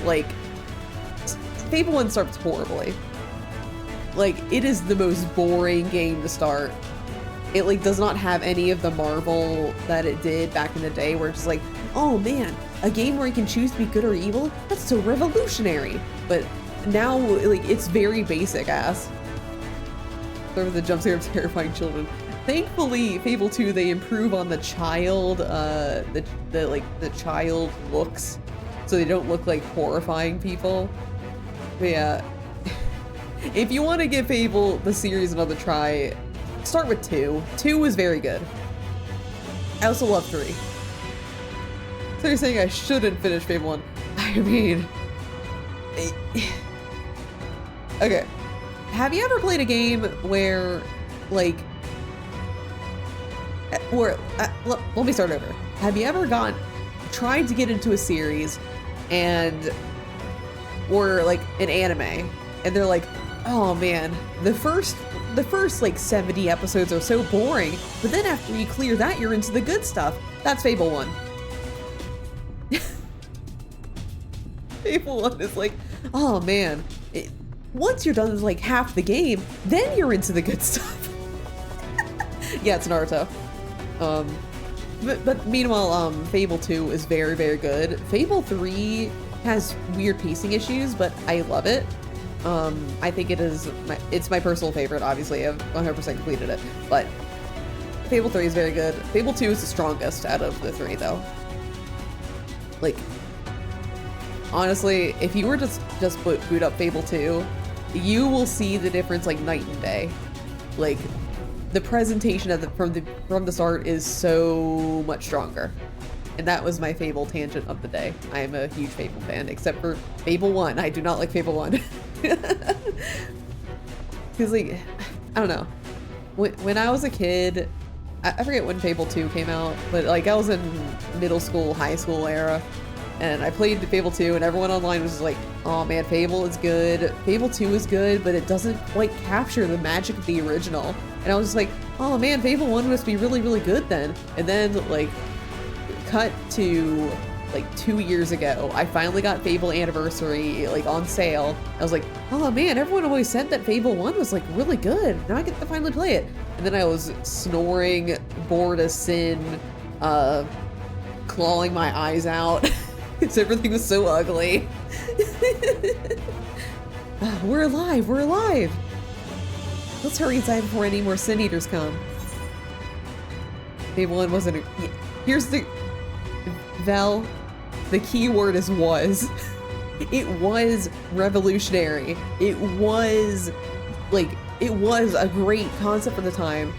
But now you have so many better games. Fable 3's world was cool, story is decent, but probably should have never felt so let down by a leveling upgrade system in the game. Get what you're going for, but then... Yeah, that's true. That's true. 2 is my personal favorite. 3 is good too. Yeah, 3, as I said, 3 has its problems, but it is my favorite. I think 3 is very fun. Is very, very fun. I actually, so I went to, right before I moved, I used to like frequent like 3 different used game stores, and now that I moved out of Baltimore and no longer live near them, I can now shout them out. So there's this really, really cool used game shop that basically feels like walking into a garage sale.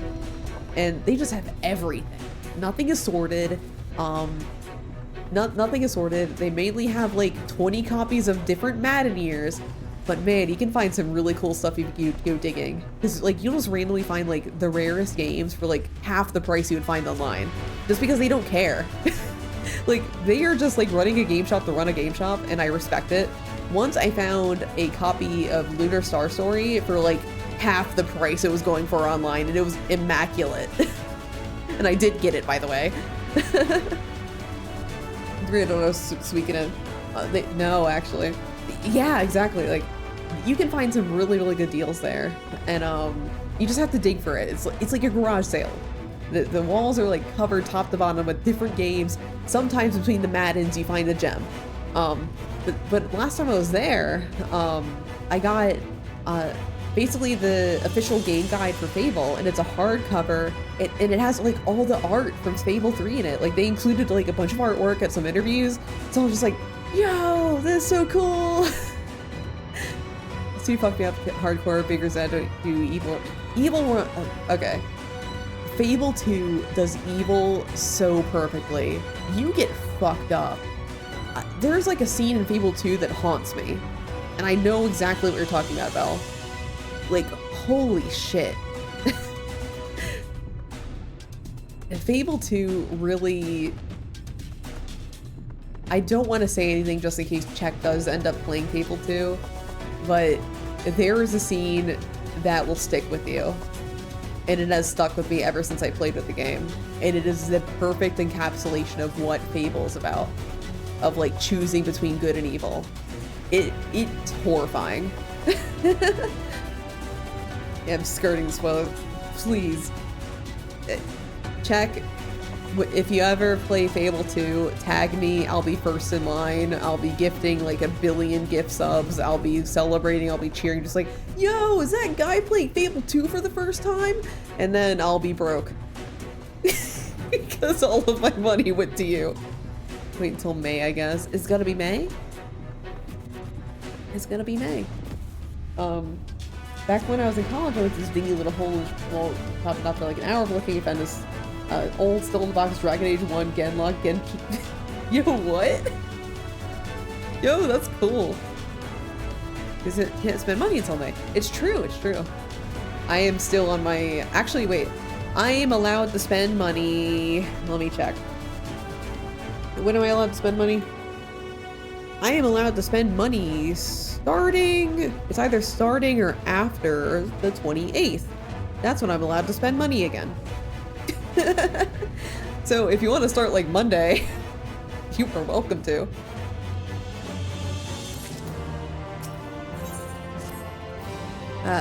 Right, follow me please. I will take you to the Dwegar's Tool, where the purest sulfur in the land may be found. I have like a few things like on my list of like, okay, once I'm allowed to spend money, I need to do this, this, and this. Like I have a commission I need to like start soon.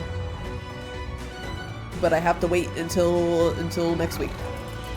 No, not allowed to commission them until then.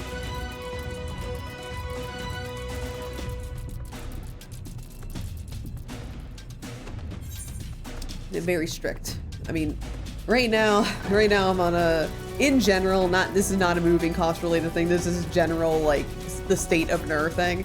Is that like, I have so many like projects in the works and I'm kind of restricting myself to like, okay, NER, save your money for your projects. Don't just get random art because you really like the art style anymore.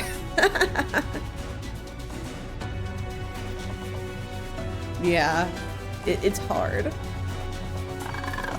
There is like a couple of artists that I know that like if they open them again, I'll be knocking at the door because I love working with them. I think one person I know is like they only open commissions once a year, and I think the time is coming. So I'm occasionally just stare at their Twitter, just like, is it time? It's usually the summer. I have so many weird and cool collectibles I found in shops, yard sales, from just everything, Dark Souls, Dragon Age, Full Metal Replica Kingdom Key? Yo! That's so cool. Yeah, I'm a frequent, I mean, I was. I still need to check out the used game market in my new area, but there was like 3 different really good used game shops in Baltimore that I'm kind of missing. Like if whenever I go down to like visit family or something, I will be stopping by those game shops because they're very good. Like there's a garage sale one that's like really good for finding hidden gems. You just gotta be there for a while. There's a place called Regen that is in, what town is it? It's in Towson, which is like a town that's like 20 minutes outside of the city of Baltimore. And it's like very highly curated, but also very fairly priced. So if you want you don't have to dig for anything, but there's less of a selection. So you're less likely to find like any hidden gems, but it's good to find stuff. Somebody recently like sold their entire Tales collection to Regen, so I bought a few things.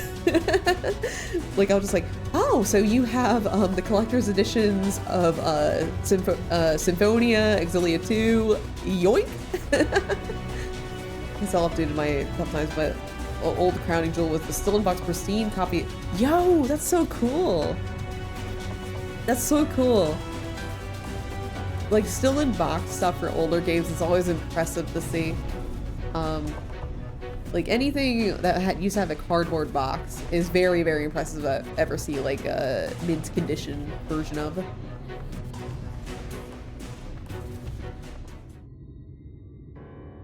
If the terrain and cough, stench, or of any inclination, we are at the tool. Ah, there!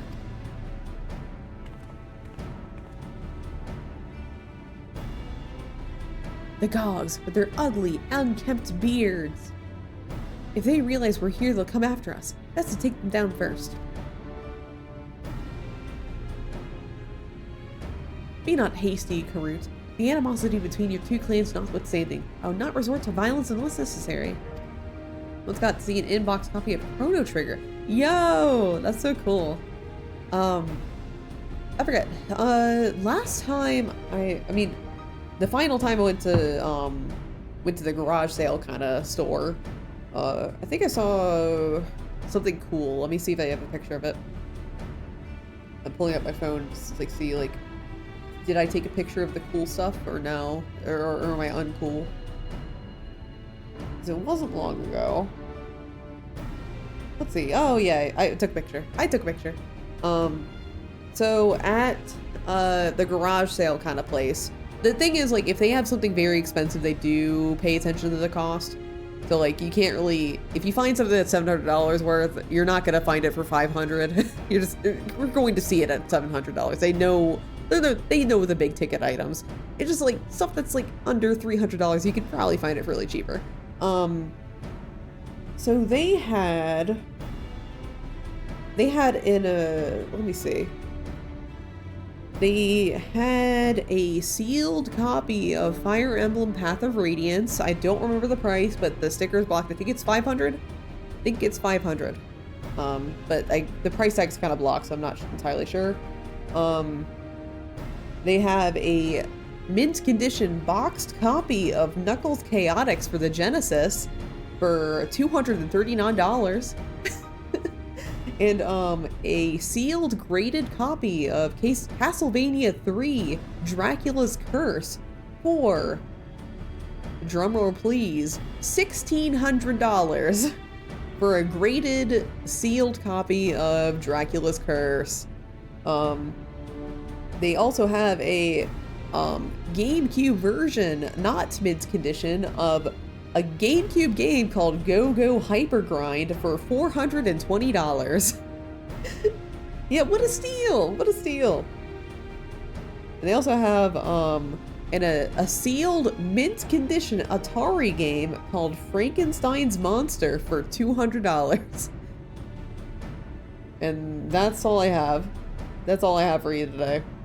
But the Knuckles Chaotix is pretty cool. Did I take anything else? Did I take any other pictures? Oh yeah. And also this was not for sale because in this store they sometimes have like display items where they're not intending to sell it, it's just for decoration around it. But for decoration in this game shop is a sealed mint condition 2,000 Wii points card, still in its packaging. For it, you could get 2,000 Wii points on the Wii shop. Unopened. But that's not for sale. It's probably worth too much money. Worth way too much money. Oh yeah, this is also the place where I found the, they randomly had, Japanese guidebooks for Devil May Cry 1 and 2. So I don't know how they got that, but they had it. And those are the pictures I took at the place. 2,000 Wii points, truly the peak of gamer collection. I know. we were like half tempted to be like, hey, how much money for this? Because it's just a funny little collectible. It's worth nothing, but it was like sealed. It's like a kind of a preservation of history, I guess, when they didn't want to use dollar amounts in their game stores. I will use an enchantment to render you invisible. I will not fool cities, but it will suffice to hide you from the eyes of men. While you are thus concealed, do you think you can find a earth seed? I'll dig it up, the choicest stuff there is. We'd be much obliged. Without further ado then.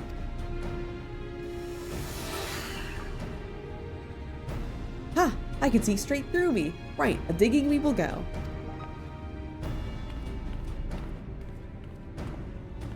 Let us not be idle either. Though Karut cannot be seen, he may still be heard. I would aid him by removing some few grogs from the field. And to that end,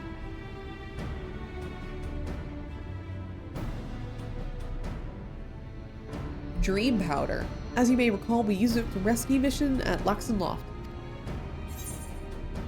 Yeah, Thancred had some too.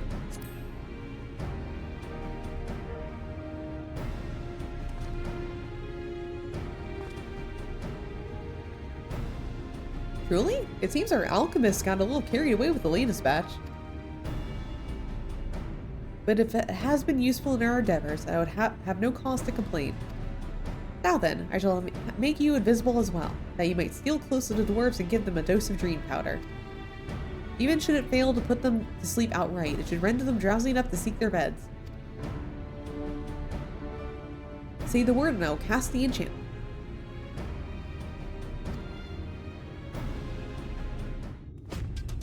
Okay, let's put some boys to sleep. I keep on chatting. I'm like realizing like, oh shit, I had a goal for today, and I'm like slowly running out of time for my usual usually Thursday stints. I gotta charge ahead. I can't talk to my lovely people in chat. I gotta do things at Final Fantasy because I have a deadline now. How dare I have a good time? I have a job to do, god damn it. Oh, thank you for the care package.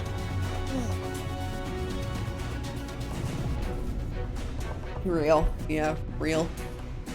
I gotta finish Endwalker. I'm not even done with the Shadowbringers yet.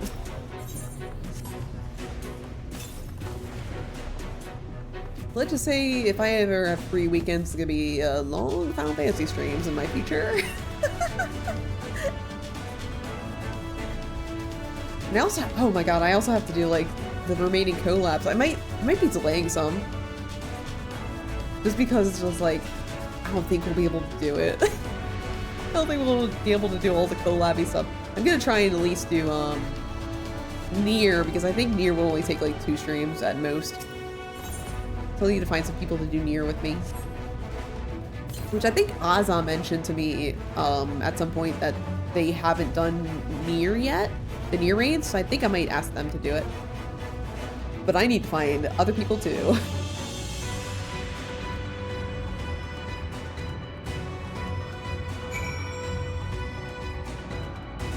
Though for Eden, I'm kind of torn because I like Eden a lot.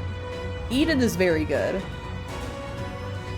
I mean, I went and I'll bid up to help. Oh, thank you, thank you.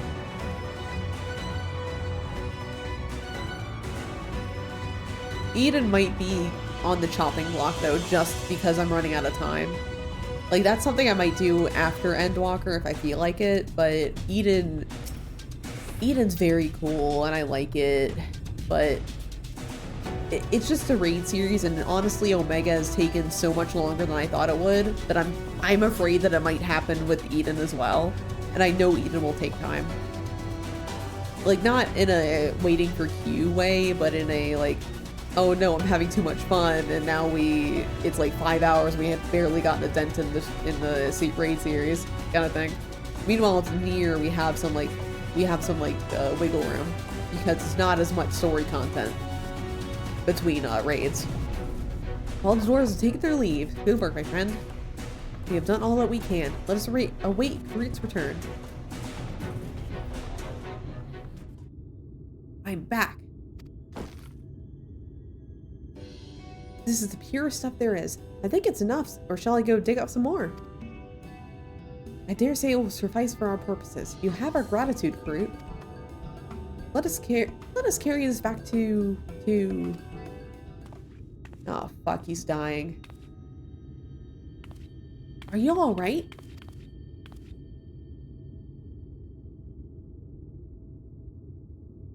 Worry not. I shall be fine. As long as I have been away from the Crystarium, a little weakness is to be expected. Who goes there?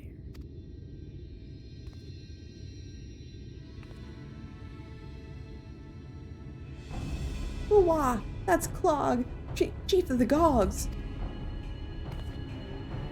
You're the one of the Tholes. Yeah, I got that crystal withdrawal bad. I see. Word was our miners were coming back drowsy, one after the next. I immediately suspected foul play. And that's why I found here with all scum skulking about. It's a spineless act befitting your limp beards. What? I won't stand for that insult. Our beards are soft and luscious and smell like freshly tapped ale. Dog beards are dry and crusty and smell like knocker's arse. Impudent whelp. Better than a hobgoblin's nose hairs and feeble floppy things you dolls have hanging around your faces. Grr. Like oil and water, this will not end of its own accord. Or do you perchance have some dream powder left? But this was beginning to get interesting.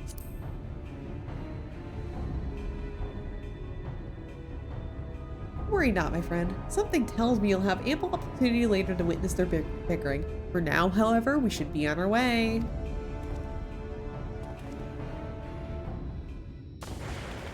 What the swivin'?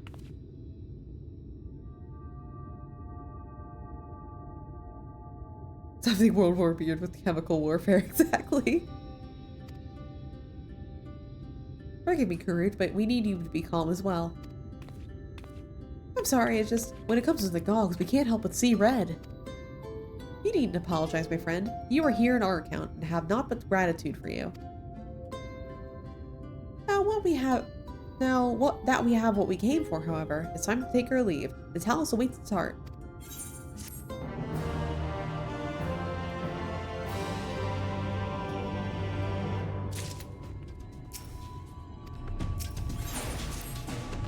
Well, my friend, much as I have enjoyed our time together, I think it best to be split up, that we might accomplish a task more swiftly. I shall speed the Earthseed safely into the hands of Chinos. While I am thusly employed, would you be so good as to deliver Karut back to Tamra?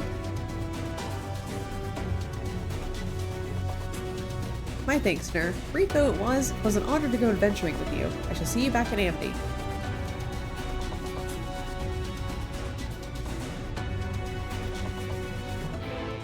Alright.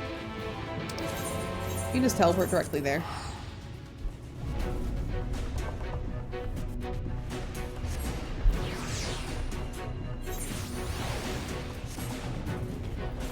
Yeah, we have some blue quests so we can start. I think they have Aether Currents.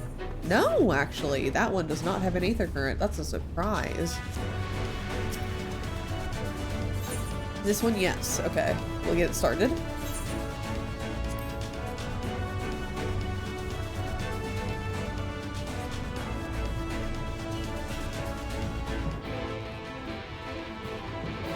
And we can just go up here and hopefully like start resolving it.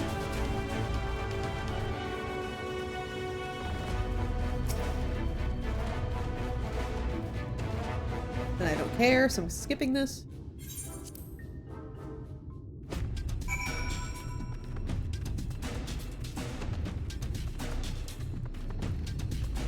Oh wait, it's like right over here. The rest of the quest. Where is it?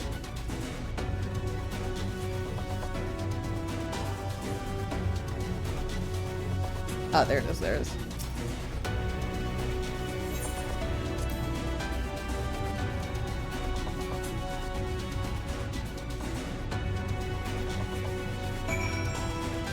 Now I'll get this done and I'll continue with the blue quest stuff.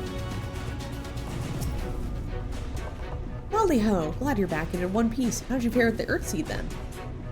I got them all they needed. The Exarch's on his way to Amity with it now. Good to hear that young Karut was of help. As it happens, a few others came forward while you were gone saying they wanted to do their bed as well. Given that you're building a Talus, we reckon you'd be needing some mining tools, so we went and modified our spare pickaxes for use by bigger folk. Here, take these with you. There'll be plenty to go around. From what our scouts tell me, there's a crowd gathered at the top rung already. Don't see that everyone has a pickaxe to swing, eh? And we will be doing that as soon as we're done with the blue quest here, because, oh.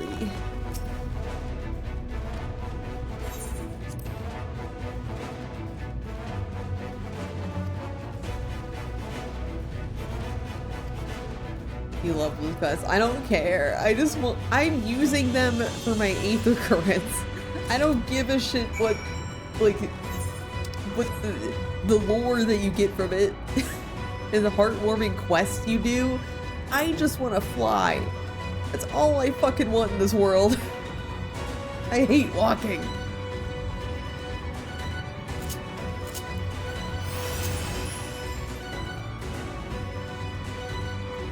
gonna fucking need it if I'm doing near quests later.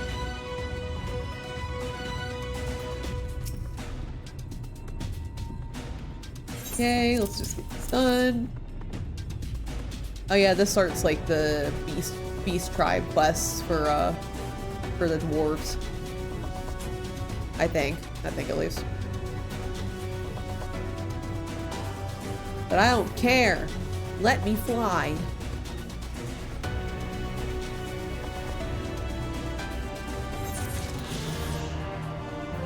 Okay, I think the last one is MSQ based.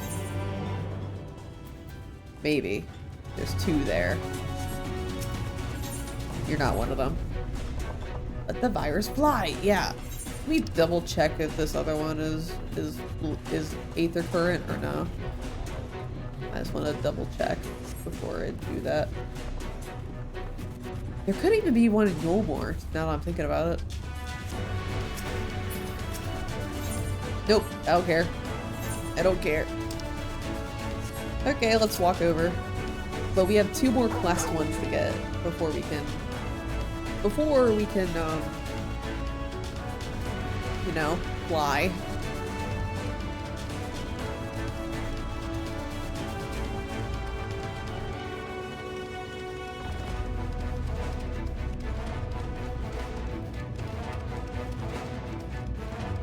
Good. I know I have at least like one person other than Oz I want to invite for Nier.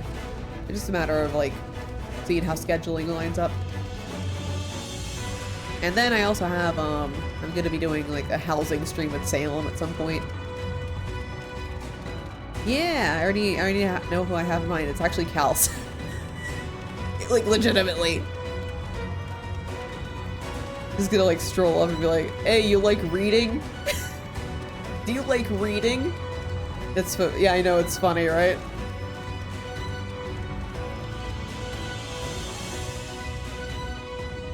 That bitch loves reading, yeah.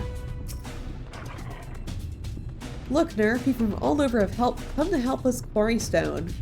And this isn't even all of them. As we speak, volunteers Thancred and Green recruited were escorted to the worksite, and by both Persarium and Yulmoran soldiers, no less. So as you can see, we have plenty of hands. There's just one problem. We don't have enough tools to put in them. We've been so desperately trying to round up more. We haven't had luck so far. Pickaxes from the dwarves? I trust you to exactly know what we need, exactly when we need it. Well, what are you waiting for? Go and hand them out to everyone so they can get to work. Ready for our bit, Ner. We just, need the tools to do it.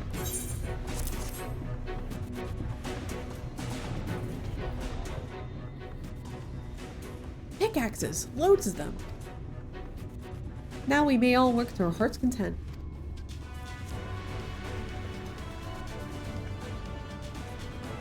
While I don't have many talents, I do have a strong back. And what strength I have, I'll gladly use it for the sake of peace. We got the ladder moving again, didn't we? If we join hands, there's no talus we can't build. I haven't repaid you an Alphino for saving me, and I'm not sure if I ever could. But that ain't gonna stop me from trying. I'm with you to the end. Don't worry, you'll be running a strip club after this is over. Come on, you lot, look lively.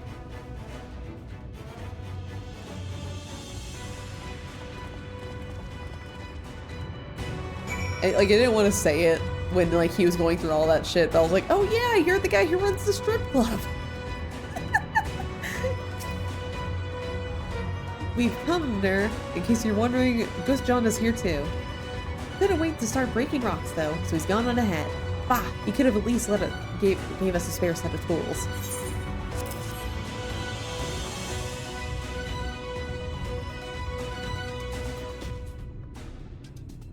Oh, wonderful. Now we can be about it too.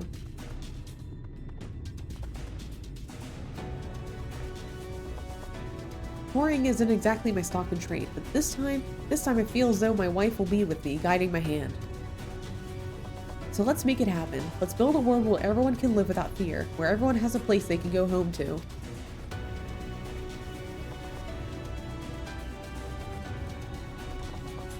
Right, let's be on our way.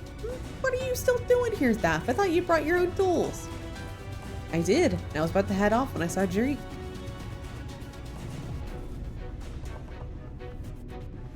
Oh gods, if this plane works and the giant Talos comes to life. Just imagine the size of the trolley you could push. Imagine it! Are you still raving on about that? How many times do I have to tell you? That's not what the Talos is for. Where the hell's would the tracks even go? There's bound to be somewhere. You just need a little imagination. Seeing as the stoneworks is involved, maybe you could have the trolley added to the design. Enough. We're going to work. If I hear any more about trolleys from you, I'll be pushing one yourself.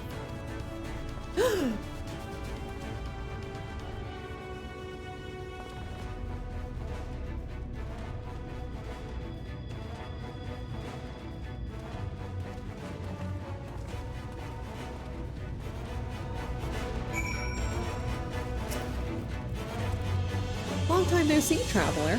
Are you waiting to be issued a pickaxe too?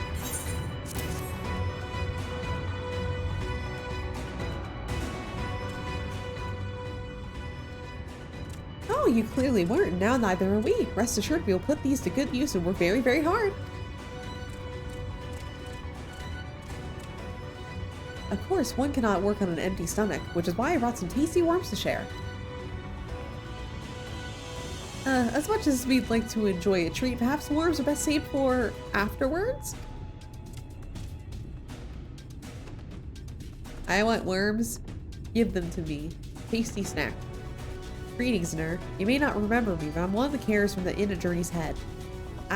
After Night returned to Amarang, we noticed a change in our patients. The transformation had halted in every one of them.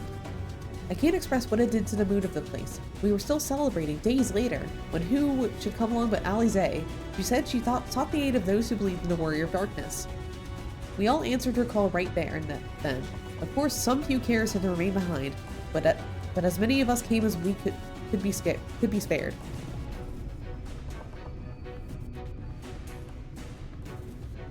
I do have great respect for the Warrior of Darkness. When we meet, I'll be sure to treat him to a nice plump worm. A worm?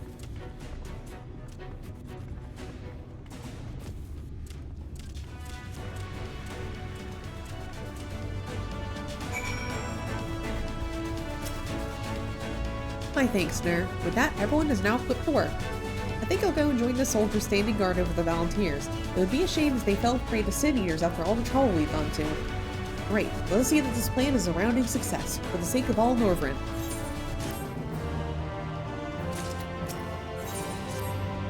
Well, my friend, it appears that we are the only ones left here.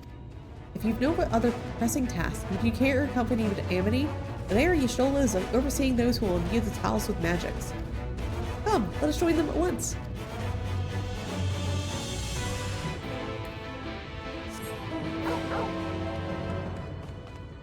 You know, we haven't seen Emmett in a while. I don't like that. I think he should be by my side at all times, holding my hand lovingly. He's not even helping. Wow.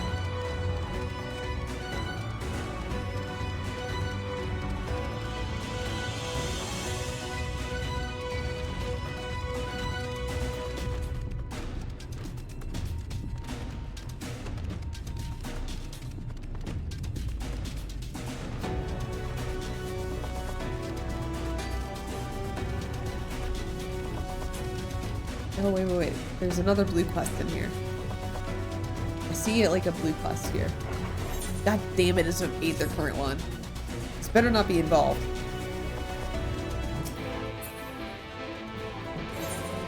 It's all the way fucking over here. I just came from there.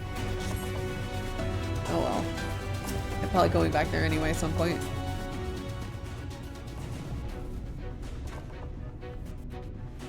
Good for you to be joining us. I'm pleased to say we have gathered ample help for the imbuing. With Master Chai in the process of finalizing his design, I've taken the liberty of dispatching all hands to their positions.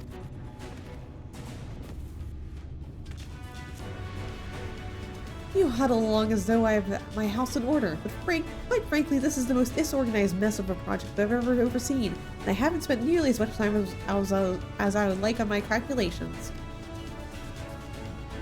So thou hast proclaimed loudly and frequently, Master Chai, yet from my perspective, a layman's thought it may be. Case notwithstanding, thou hast gone to great lengths, abiding by proven methodology to ensure that the integrity of thy design. Aye, well, that's just the bare minimum of what's expected at the stoneworks. Though our glory days are behind us, I've not forgotten our time-honored traditions. But I should mention that the Exarch delivered the ore I asked for. Earthseed, I believe he called it. In that quantity, I believe it can fashion a suitable heart for the Talos. And then everything will be in readiness, or so I'd like to say. Is there a problem? In a Talos of, well, reasonable size, a single heart will serve to circulate ether throughout the chassis, but given the unprecedented proportions that we seek to build, I doubt that will be the case. By installing smaller peripheral hearts at intervals, I believe that we can maintain a stable ether flow, thereby solving the problem. However, we don't have enough ore for this purpose. Not for it, but to procure more, I suppose. Bernard, perhaps now may be a good time to bring them out.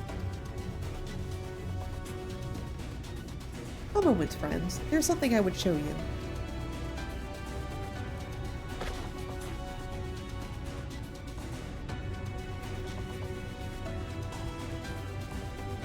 I say, are these not heartstones?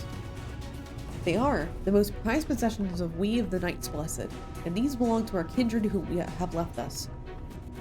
Immersed in water imbued with fervent prayer, these stones harbor no small amount of magic, and we may imbue them with yet more prior to the installation on the Talos. What think you? Being from a different region, these cannot be used for the main heart. The peripheral ones, on the other hand, I believe they will serve. Excellent. When Master Matoya spoke to us of the role we are to play, the Heartstones immediately came to mind. Of course, before bringing them with me, I made certain to consult my fellows first. After all, the stones bear the precious lives of those we have gone to the Sunless Sea. But we have now beheld the Sunless Sea with our own very eyes, and by the gentle lights that glimmer on high, we know that there is peace beyond. Thus we are also at peace. If our Heartstones may serve to restore night to all the world, gladly do we give them. So, Master Chai, if you can instruct us how to distribute the Heartstones?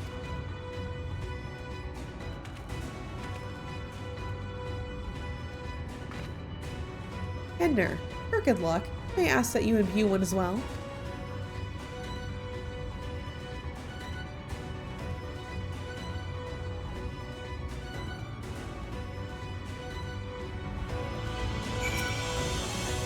Rest assured it is not difficult. Simply raise your hand and focus as you would when returning to the Aetheryte. Imbue the jade-colored stone here if you'd be so kind.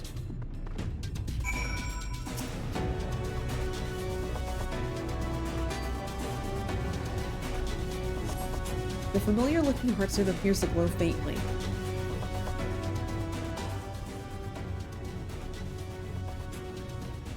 That will do. Thank you, Nur. If this heartstone appeals familiar, it is because it belongs to Todia. It bears the collective hope of the Knights Blessed, the hope that none shall ever again be sacrificed to Sin Eaters.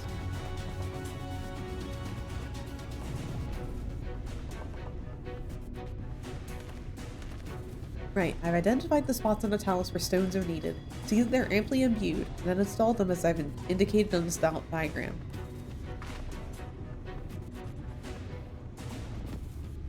Understood. We'll set about the task at once.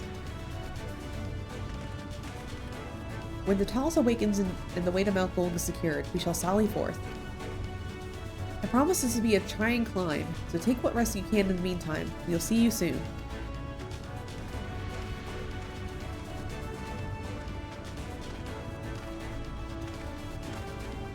A moment, Urianger.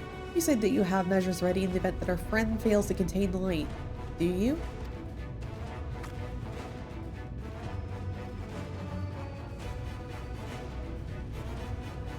Be assured that I do. All which I require lieth in this land. I trust you, Urianger.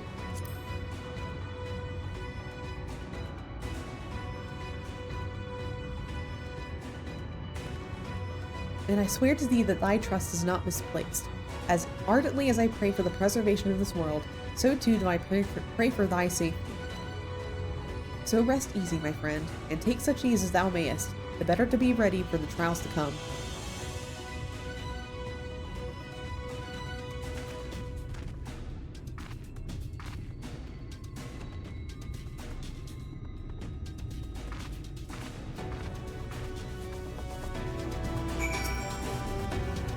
I'm told the rock for the chases is more or less ready, all queried and shaped and laid out. That just leaves the viewers to their work. I'll continue checking my calculations up until the last moment, but it's only a matter of time now. I managed to rally knight everyone in Norvrent for this endeavor. That's a remarkable feat in itself, but will it be enough?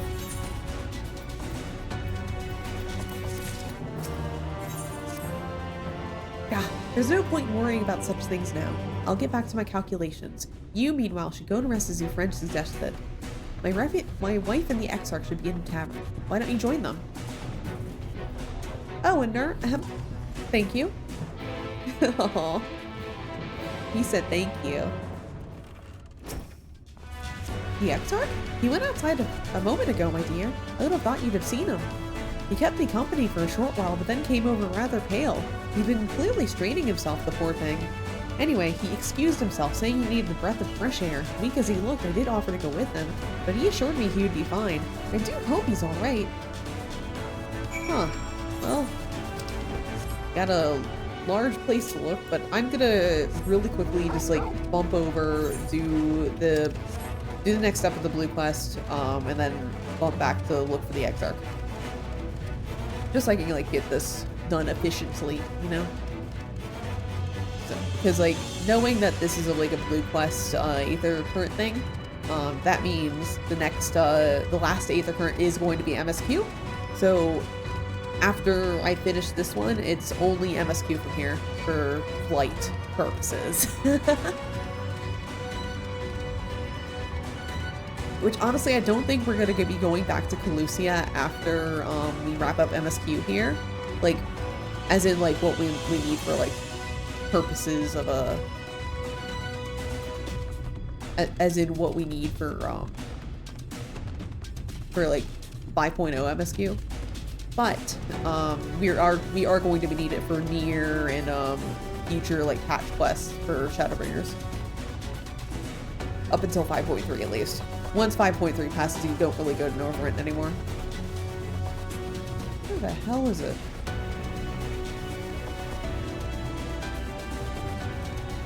Oh, they're there.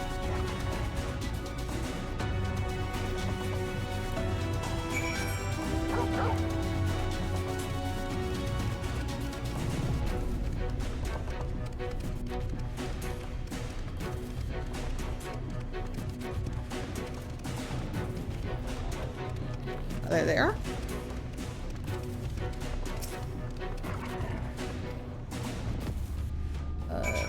Gotta soothe them. Oh, I hate using my keyboard.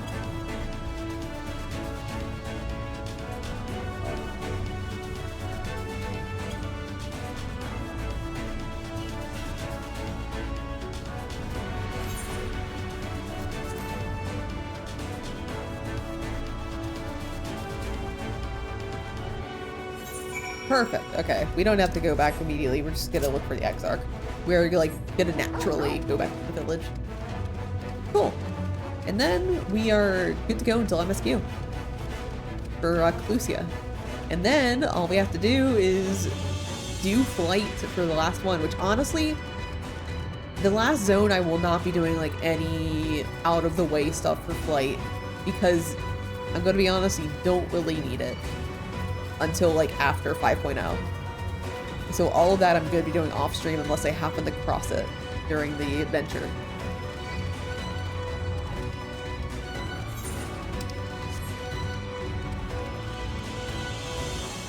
So this is going to be like the last time I'm doing like actual hunting for Shadowbringers. Then we get to do Endwalker. Ooh boy. Ooh. I love doing Aether currents so much.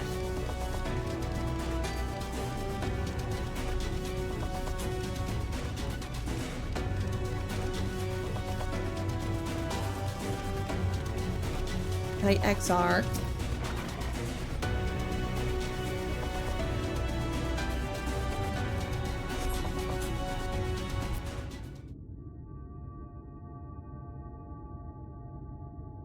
The future is where my destiny awaits.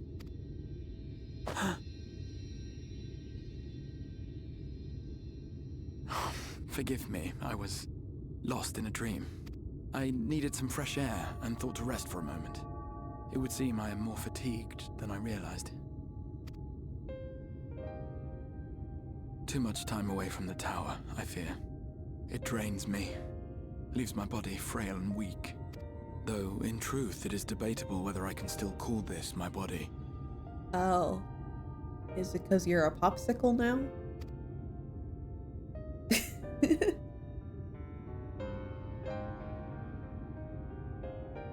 When first I turned my mind towards the salvation of the world, I came to the conclusion that it would take many long years, many more than remain to me.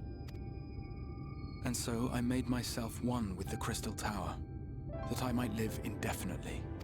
I am but an extension of it now. Hence my weakness the farther I travel, and the longer I am away.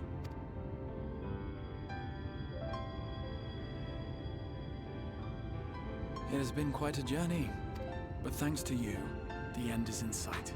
My wish will finally be fulfilled. How goes the construction effort? We got a big boy. We're building him.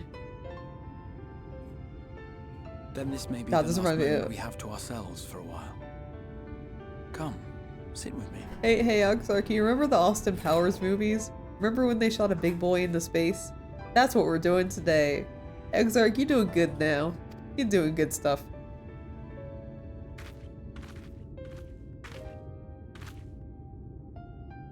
Tell me, when all of this is over, what will you do? I'm gonna star in the Austin Powers movie Gold Member. I mean, actually, never mind. That's a silly idea. Rest a while.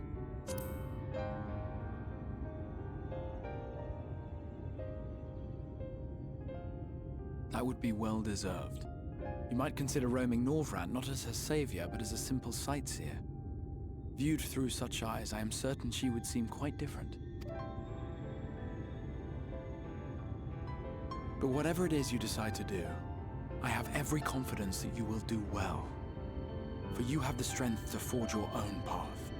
You will leave countless lives better than you found them, and the souls you touch will never forget your kindness. Then, in trying times, when you question your worth and your choices, they will raise their voices to remind you of the difference you have made. And thus will your deeds come to affirm your path. Remember this.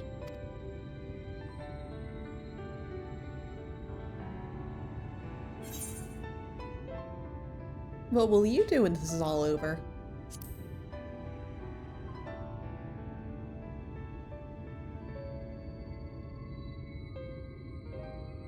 When this is over, indeed. I once told you that there are things we can ill afford to lose. Things, I said.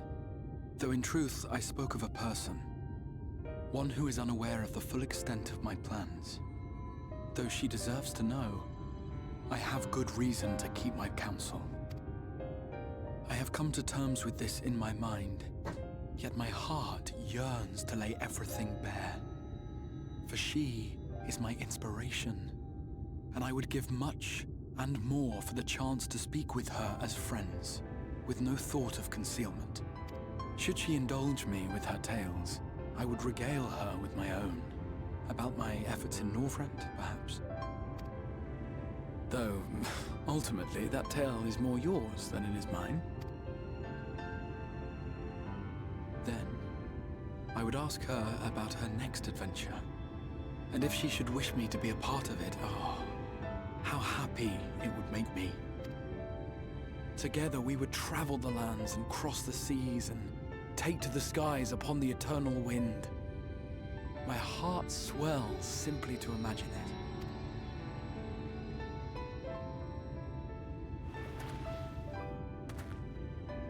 But all of this is contingent upon our victory in the coming battle.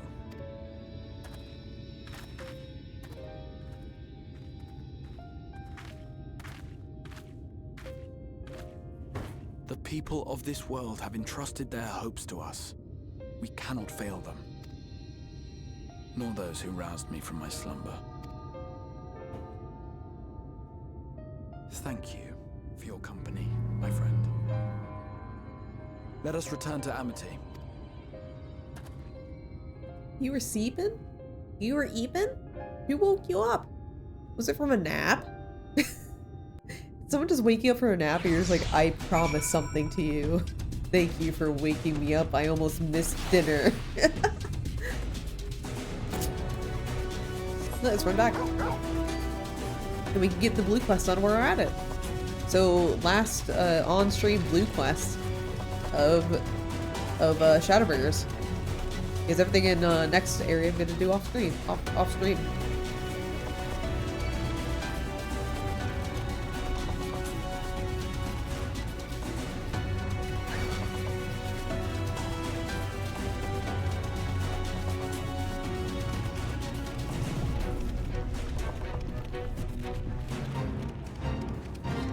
I'm not doing a fate. I'm not in Yokai Watch. Get out of here. I'm not doing the fucking Yokai Watch. Alright, here we go. Alright. And let's talk to the Exarch. Worry not, my friend. I am much revived for the fresh air, and your fine company, of course. Now then, let us turn our thoughts back to the task at hand.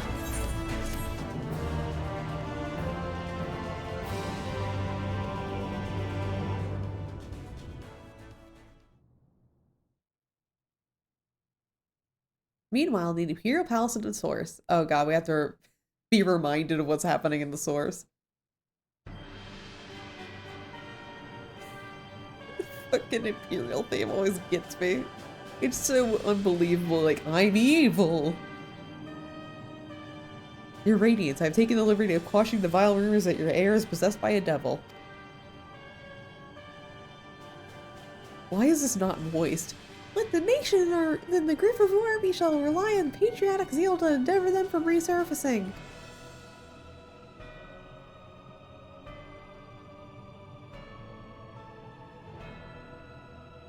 And what of Emmett Silk? He has taken himself to the first to usher that world to its end. Or so I believe. He did not disclose the details of this mission, having ever preferred the work alone. Even to those who have known him since the beginning, his actions can prove unpredictable. I am no stranger to his ways. He joys in playing me for a fool. Full many times I have convinced I was acting of my own volition, only to discover all that he has willed it. My dear Grandpappy. On the subject of our esteemed colleague, his last report, though brief, did contain one item of interest. You have doubtless wondered why the Scions of the Seventh Dawn have not taken to the field as of late. It is because they are no longer in the Source. The hero of the Scions have journeyed to the first, as have her comrades, albeit incompletely. Their bodies yet remain here in the Source. This presents an opportunity. If we can defeat the Alliance prior to the Scions' return, we may eliminate the Order at a stroke. And with the Scions gone, none shall remain to thwart our plans. It will be but a matter of striking in the here upon our homecoming. Which, lest you forget, is essential to the realization of our objective, of both of our objectives.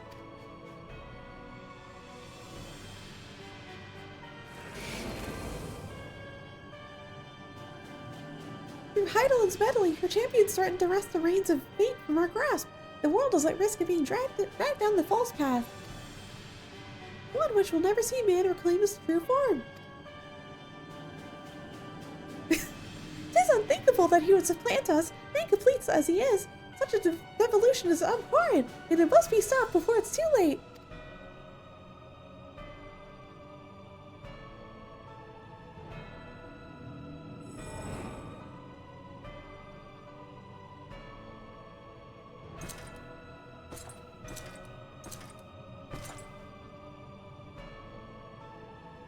The hour has come, your radiance! Order your armies to march once more, crush all who stand in your way!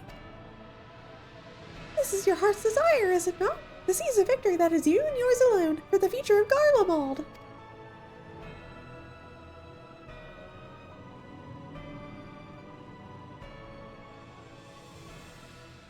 Fuck, who's this guy? Oh dear, you do wear the mummers motley well. I was never one to take an interest in tedious conflict. Who the fuck?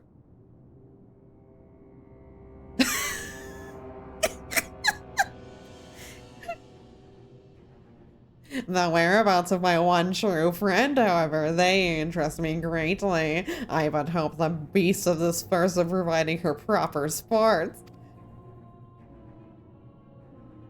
I would know every detail, Lord Xenos, or would I rather have called you Elidibus?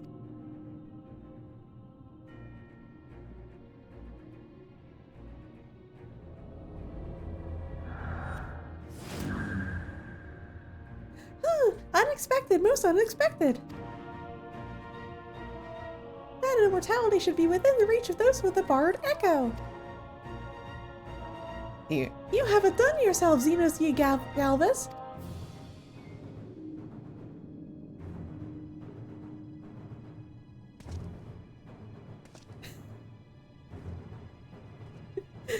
I have no particular attachment to that name. I am rather fond of that body. Without it, I cannot enjoy my hunt to the fullest.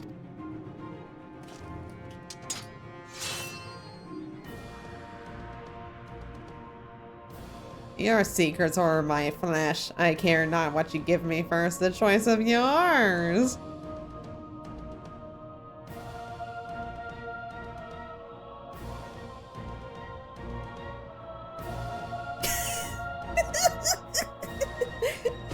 Thank you, Jack. Thank you, thank you, thank you. I don't know why that wasn't voiced. Why wasn't that even fucking voiced? That's such a pivotal scene. It was like a big reveal and they're just like, oh, we don't have the budget. We can't get these voice actors back. Alright, so while the two of you are away, we had a voice acting class. How was it? Anyway, we also received word that everything is in place, meaning that we can proceed with awakening the Talos. Once we imbue the magic, it will stir itself and immediately carry out its designed function, namely taking Mount Golg in its grasp. From there, we may be certain that Valtteri will not look on in idleness as we beat his path to the front door. Once our plans are in motion, there will be no turning back. So see your preparations as meticulously as you may, and I will give the order to proceed as soon as you are ready. Okay, I'm just gonna check. I got legs. I got legs. Okay, let's see. Actually, wait, I'm not in a... Fuck, actually, I'm not in a, like... I can't do glamour plays here. There's no point! So instead, I'm just gonna make sure my portrait is updated. Yeah, it looks like it is. Give the word and I will relay the order to awaken the Talos. Engage! Fire Emblem, engage. I never finished that. it didn't grab me. Very well, let us begin.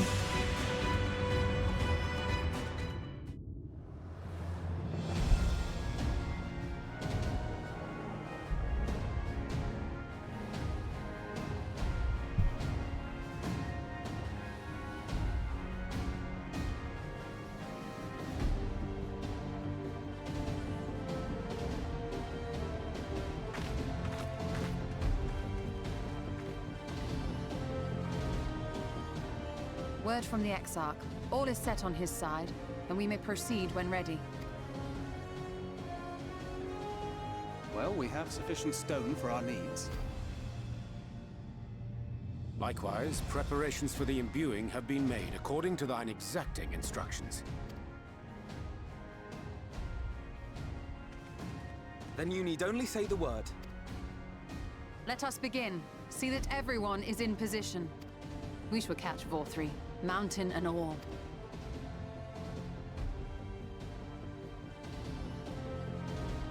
Yeah, let's catch that mountain.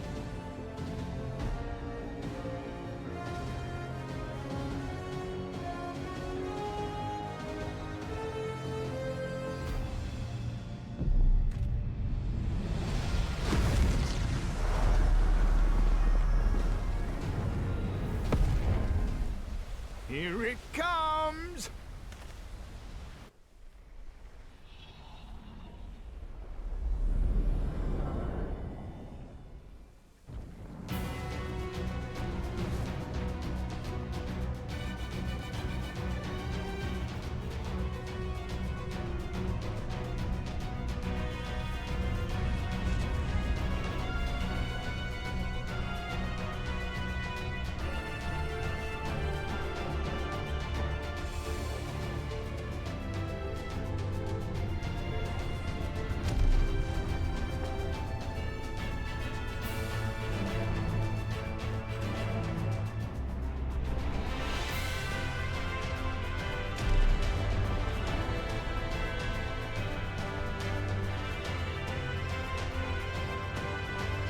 Oh, hi, Arbert. Arbert, you were there the whole time? Why didn't you say hi?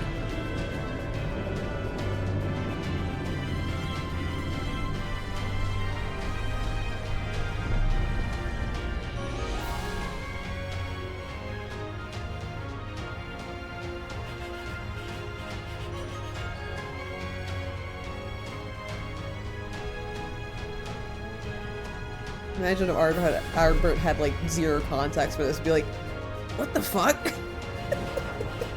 No, there's giants too?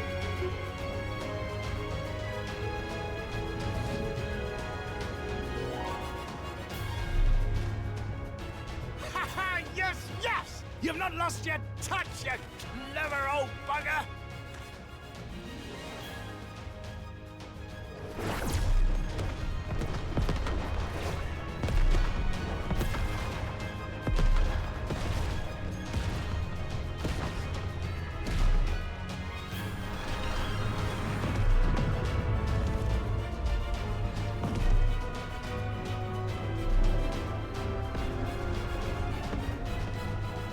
Do you see what they're doing?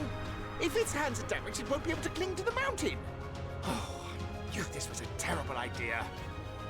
4-3 marshals the Eaters to his defense. This was only to be expected.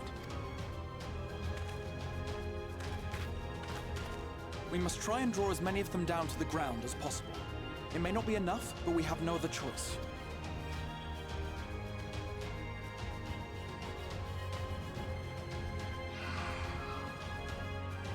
Is that?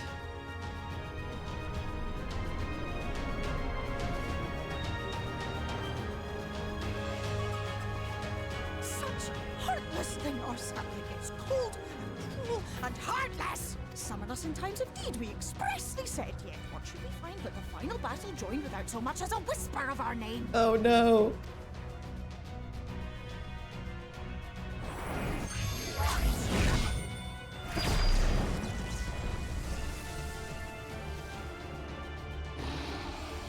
Yes, we may also have said that we Fae folk have no interest in the struggles of men, but if our adorable sapling had come crying to us for help, we would of course have flown to her aid. Of course we would. What are we to do with her?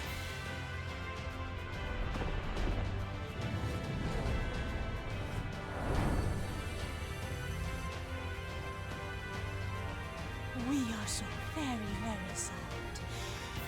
You will play with us. Cheer us up again!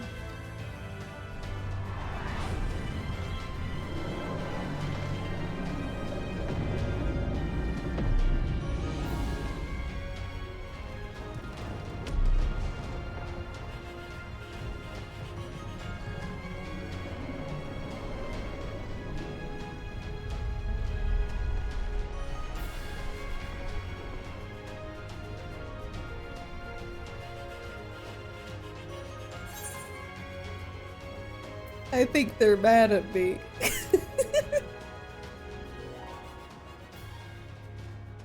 This I did not expect, but I will gladly accept their help. I will send word to Ysteller and the others. Join them at the foot of Mount Gulg and be ready to make the ascent.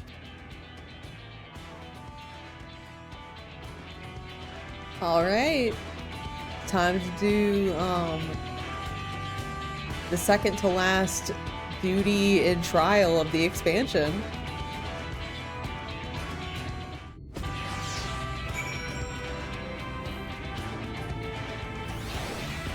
Alright, let's run up. Last time we'll need to fucking run in Pelusia. Actually, it's gonna make a quick stop over here. Just it's closer, and also I can equip my new stuff. So I need to get off. Yep.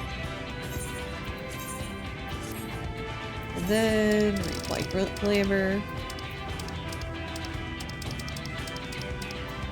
There we go.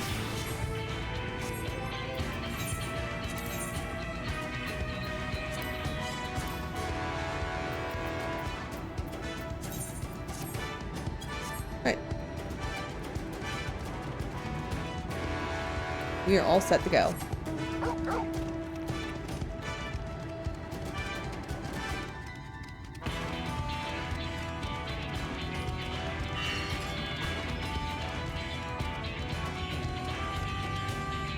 God damn it. I was hoping I could jump up there.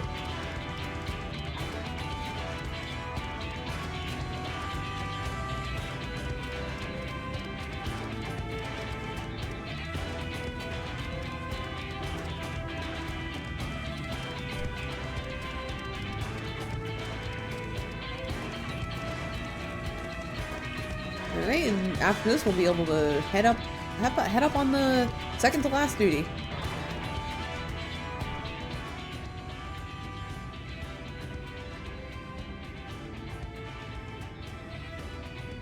Everyone is here. Good. The Towers have taken hold of the mountain. As planned, we will use the bodies of bridge to reach FFXIV Sanctuary. The Sin-Eaters will make work of it for every Yalm, of course. But we will carve a path through their ranks and meet with their master regardless.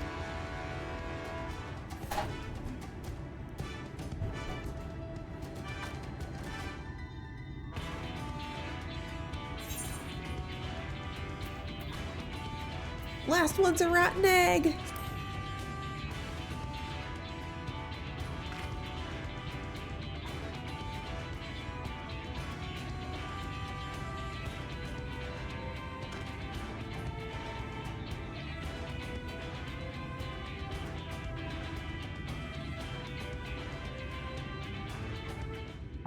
Alright, Mount Gould now accessible. Let's choose our party. So, we are going to be coming with NPCs. We are going to be taking Thancred, Green, and Oriange. Not yet sealed.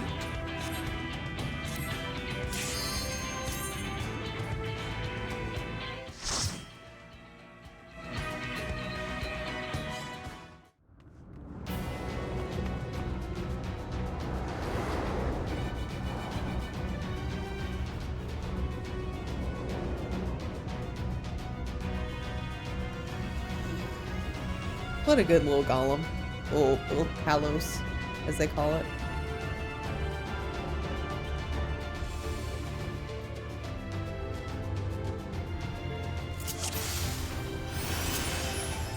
So it is you. Is me. You will not defile my new paradise.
honestly, now going to like the later in the dungeon is very, very pretty. I like taking a lot of G poses up there. You'll know when you see it.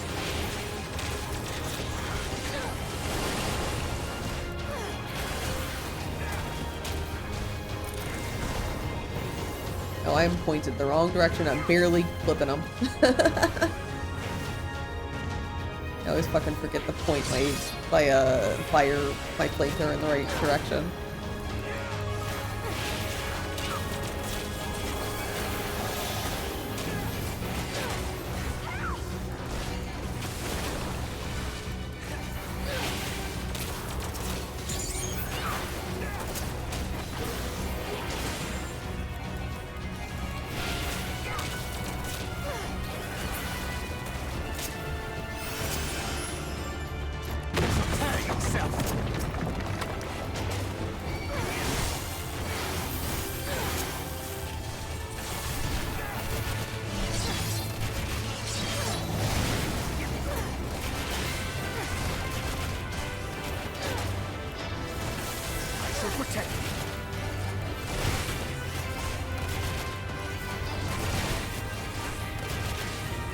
Why are these guys so strong?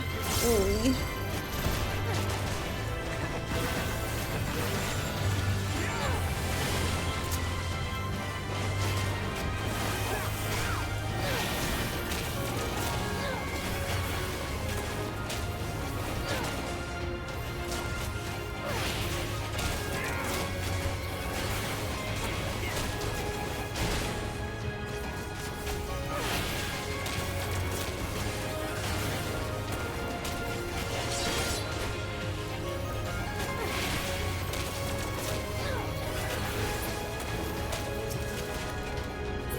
Okay, we're good.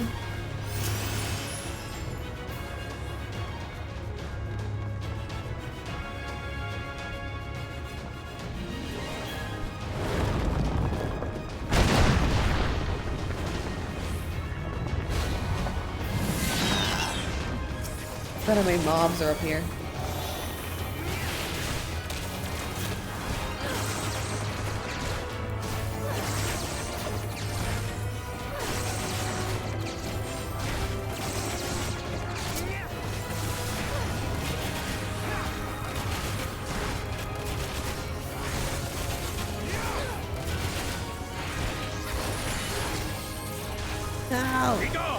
The second I activate flamethrower, I get an AoE on me. It always fucking happens.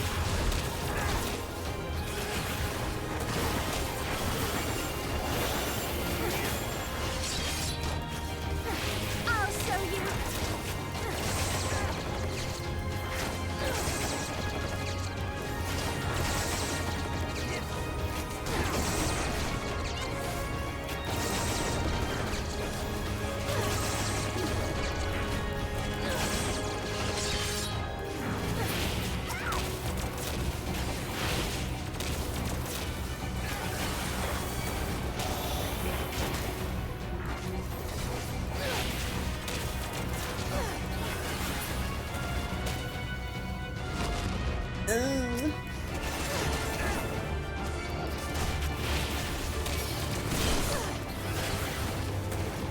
The fun thing about doing duties is every time you see a mob, you're just like, this is gonna take fucking forever. Just because they do take forever when you're in a fucking trust. You're just like, oh,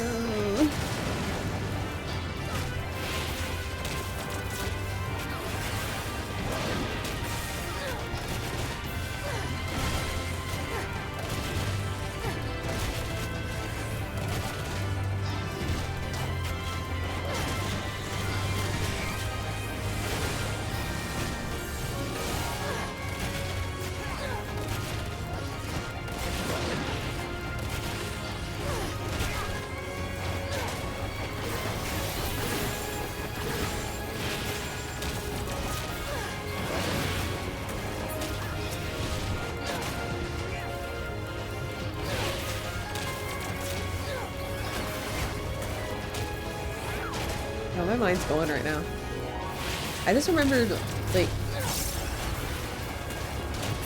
if you've been on the internet like as long as I have, there's like a lot of people that you've met at some point, but like no longer talk to for whatever reason. It doesn't have to be a bad thing. Like just for any reason, like you just interest started like waning and stuff. Like you just like stop really like just talking for whatever reason. Like friends drift apart. That's a thing.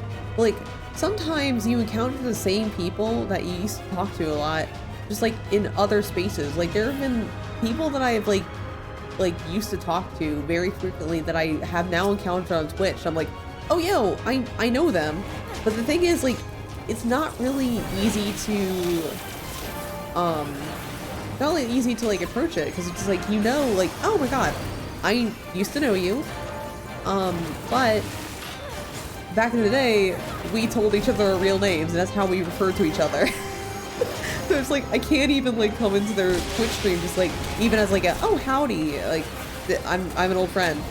It's hard to really describe it. Just like, how do I roundabout say this when we knew each other by like our real names? Because like I think they're going by a pseudonym now, I'm going by a pseudonym now, and it's just like, oh. It's really cool. Like sometimes I do want to be like, oh howdy, but it's also like I don't want to dox myself. I also don't want to be a weird in their DMs or whatever. There are people I follow that I followed before because I've had the Switch account for like a long time, and before it was like under a different username, and I would follow people that I knew that were like beginning to stream on Twitch under it. So it's like I followed them under the old name, and now it's just like, oh man, what if I go into their chat and I'm like under my VTuber name? Will they remember me, or will they think I'm a weirdo who followed you like a long time ago? Just like random things I think about sometimes.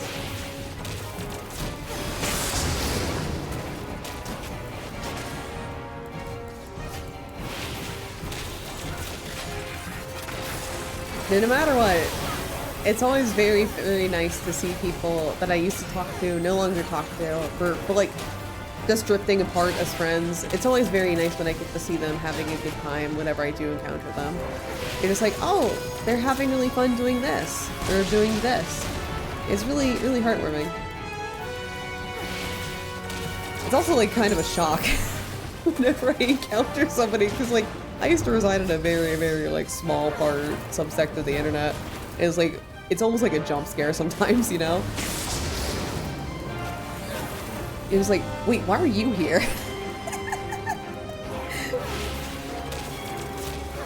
We were a group of like less than 10 people. How did we end up in the same place? Because a lot of people, they don't change their username, so it's just like, oh yeah, I know you. But I don't think you know who I am now, because I've kind of scrubbed my previous username kind of away from a lot of stuff. Not hard to find, but you know.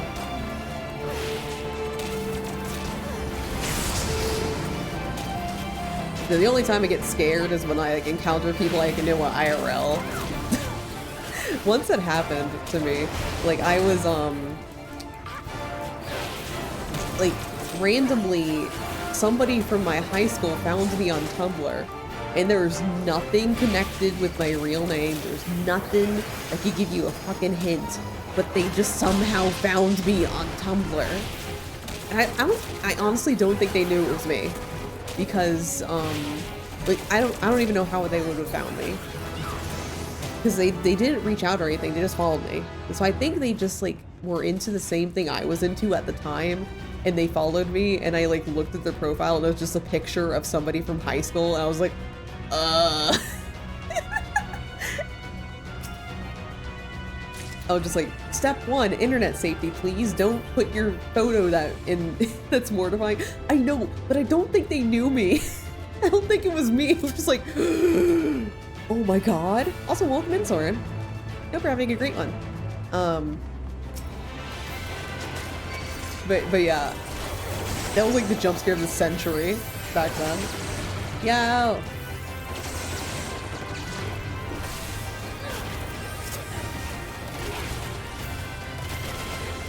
definitely the scariest, like, instance I've ever had online. like, no weird person on the internet can ever come close to the horrifying ordeal of finding somebody from middle school or high school online, or them finding you. Like, that is a line that should never be crossed, unless it's like, you're close enough to give each other online handles. Because most of the time, a lot of people you interact with in real life, they don't deserve to know that your AO3 account. They don't deserve to know that you like two characters smooching. That's something only best friends need to know.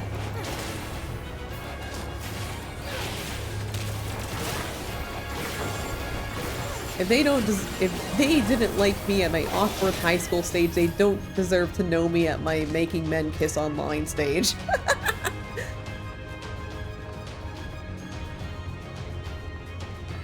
Or in my case, furiously shipping Harvest Moon character stage. Yeah, so true. Activate like insects! I will not suffer it!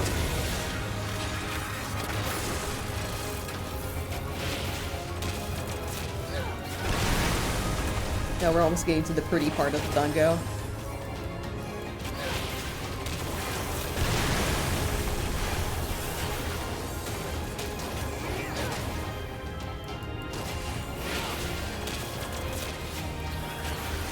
I've also had, like, I think I have spoken about this on stream before, but there's this one instance where, like, I was talking to a VTuber.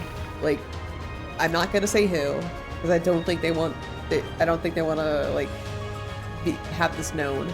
But we were just, like, chatting, and we find out that we were part of, like, the same community, like, a similar community on, like, on Tumblr. And, like, both of us kind of stepped back and were like, okay. Like, legitimately, like, both of us were kind of stopped talking for a little bit as we were, like, mentally trying to, like, flip thought through, like, okay, were you one of the weird ones, or are you a normal person? Because we were in, like, a community that was heavily known for, like, having some people in it. So we just kind of like, well, we were just, like, asking each other certain questions, like, okay, what did you do in this community? And then we found out they were both fine, and then we're just like, okay, let's share war stories.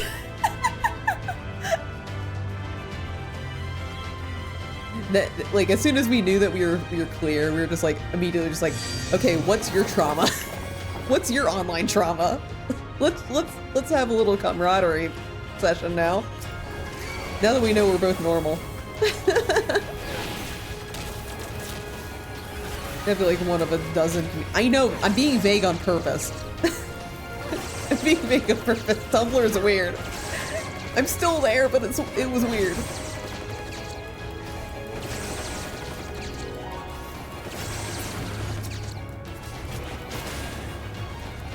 Honestly, it was fandom. I'm just gonna say that it was fandom. And it was just like, fandom's weird, man. If I share any, like, true life advice, don't really join fandom. It's not worth it. Not worth the trauma.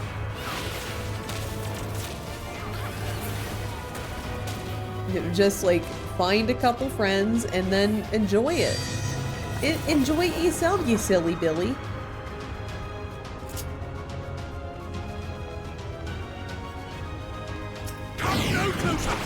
Every day I live in fear of my, I have like a couple of, I have a nephew and a nibbling, and they like, I know at least one of them is like into online like fan communities. I'm just like, if you have any problems, please tell me. You can always talk to me, man. You can always talk to me about your online problems.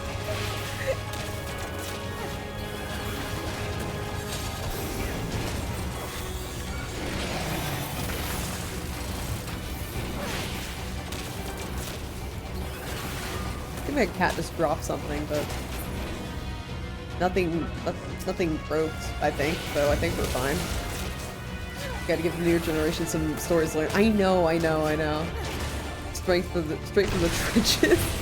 But the thing is, like, if it's your relative, like, it's my nephew and nibbling, so I'm just like, I love you both, and I don't want to shield you from anything. You're gonna have to be out there sometimes. You're gonna have to learn you have to learn that the world is not a kind place at some point.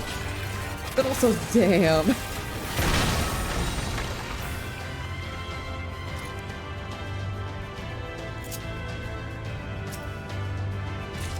Everyone has to like go through the fandom trenches of like weird 30-year-old projecting insecurities on the younger generation. Everyone has to go through it. I did. I'm sure everyone in chat has.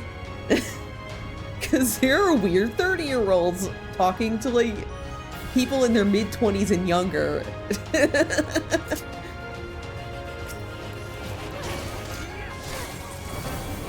Weird 30-year-old trying to get therapy from an 18-year-old, you know? I wonder what that even is for kids nowadays. What, the random 30-year-olds? I'm sure that still exists. That definitely still exists.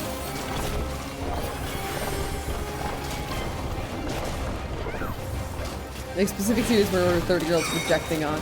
Oh, that's true, that's true. I mean, it can be anything, legitimately. Ow. I looked at the wrong stuff. Not even paying attention to the fucking fight. Like, honestly, it could be anything. Because in my experience, it was, it was farming games. Which honestly, like, it is kind of ripe for like, random 30-year-olds to trauma dump, I guess. Maybe it's Voltron. Was Voltron like a 30-year-old one? Voltron's old now, though. I don't know any of the new fandoms. I don't know the new ones. I don't know what's hip for the kids. Now I've got you.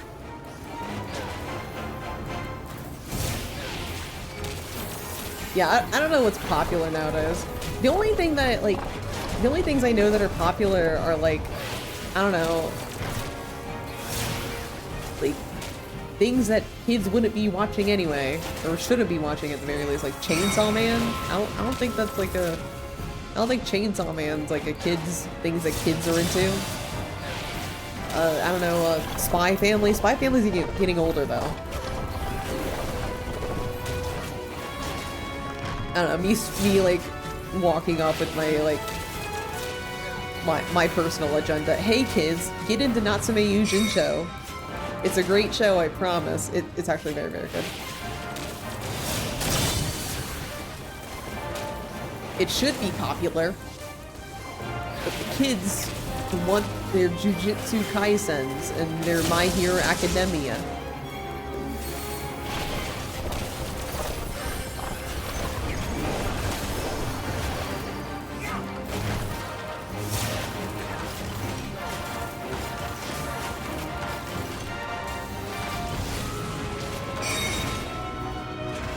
So I honestly think the lesson,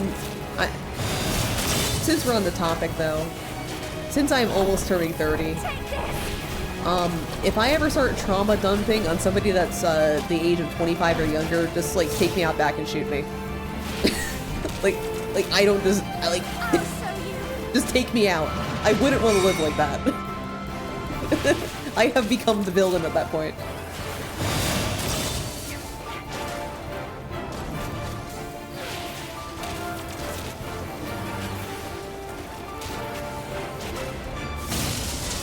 Oh, thank you for the hydrate, Azza. And the stretch? Oh my god, so generous. Just one-handing fighting this boss right now as I'm stretching.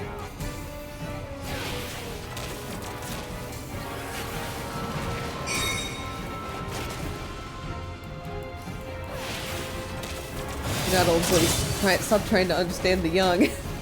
I mean, I'm not even understanding the young. That's the thing.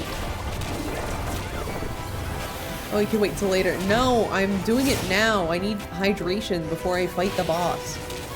Like the big boss.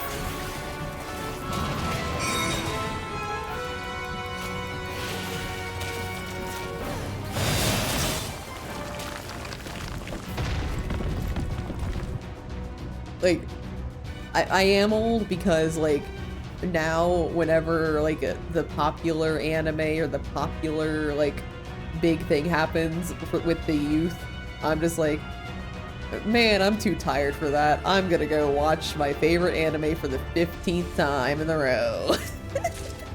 I don't got time to keep up with the youth. They can do their own shit. I'm just here with my old anime. I am righteousness, and righteousness will prevail. What is your favorite old anime? Are we okay? Okay, Azza, you do realize that anime that came out in like the 2000s are now considered old? So, are you talking 2000s or 90s? Yes, okay, favorite 90s, Trigun. Favorite 2000s, I don't know. Talking about either, okay. Well, I guess 90s, I'm gonna go with Trigun. For 2000s, like, I forget what came out in the 2000s. I mean, I guess Fruits Basket, but I prefer the remake. Because, like, whenever I think of, like, 2000s anime, I think of Black Butler, and I don't want to remember that. But that's the only thing I can think of.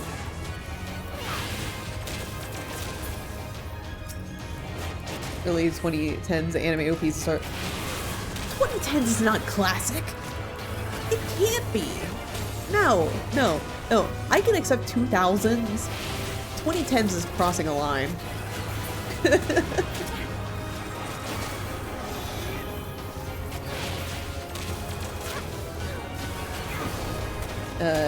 Bun Doobie is certified a Black Butler disliker. I am. Okay. We all had our Black Butler phase. Don't fucking deny it. At some point, everyone was like, oh, cool little show. But we all have to admit it. And I will confess, at some point, I was a huge fan of Black Butler. I am no longer that. It was a different time back then.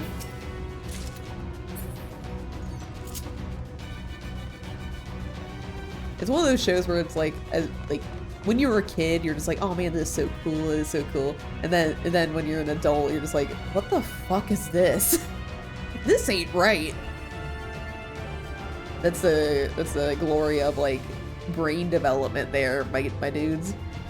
My brain is developed now, and now I know if things are weird or not. Maria Dark Mousy Music Enjoyer? What is that? Can you say the series name out loud, or like the character? I don't know what you're referring to.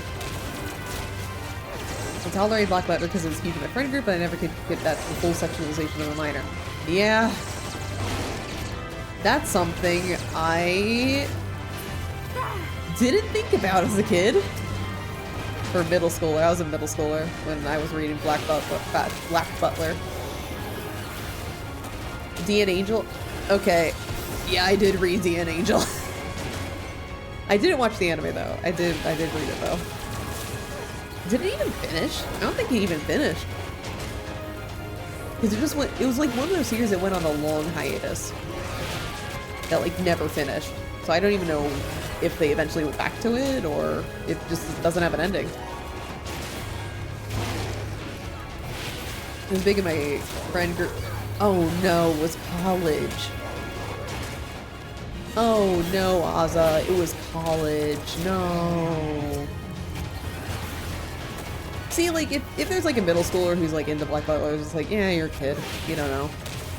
But, but like, if you're an adult, into Black Butler? Like, it's a little, a little weird. A little sus. Okay. The new question. Other than Black Butler, what is a series that you are most embarrassed to say that you were a fan of in middle school? I know my answer. Like, what is something that you do not want to admit that you were into in middle school, but you were, and you 100% do not support anything about it nowadays? Italian. Yeah, Italian is one of them. I was actually gonna say something different that's a little...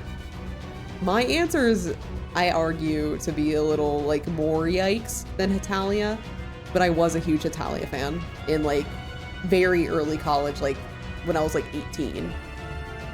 Because, you know, I had to, like, just exited the, like, basically, I just exited childhood. I didn't know what was fucking going on. Yeah, middle school. Was there anything in middle school, like, when your brain wasn't even fully developed yet, that you're just like, man, this is the best thing ever? And then, you realize later, like, oh, this is very bad. Middle school specifically, or high school, I guess. We were cringe in high school too. We were also cringe in high school. You can use a high school answer. I was also into Italian high school. Like, I kind of was into it in high school and kind of drug it with me into college. And then I learned. Was Bridge all mainstream in middle school? Oh, good for you. Good for you, Azza.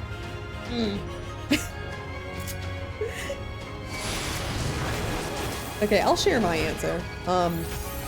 Does anybody remember? Oh, it's not anime, but it's Homestuck. Homestuck counts. Yeah, Homestuck definitely counts. Like, Homestuck's on that same level as Italia in my regard of cringe. But does anyone remember a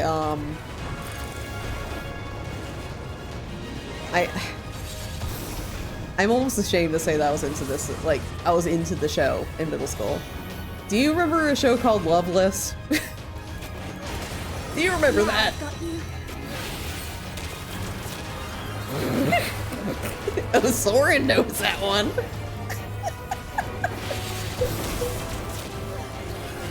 Yeah, don't read it. It's horrible. It's horrific. It is worse than Black Butler in certain regards. You never watched it, but you know it. Thank God you saved yourself. You saved yourself over there. So, what? I was like, oh no, that actually makes sense, Azza. Because it's, you know, similar vibes. Can't wait for Soren's, like, complete confession over there. Just like, I was a loveless survivor. I was in the trenches. Remember that my dad's only being a full box full. Oh no. Your dad gave you Loveless? Of all things to get from a garage sale. If you will not be discouraged.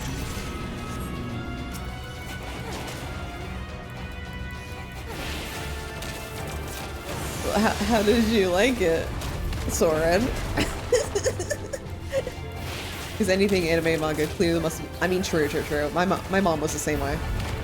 You're just like, hey, they have an anime on it. That's what you like, right?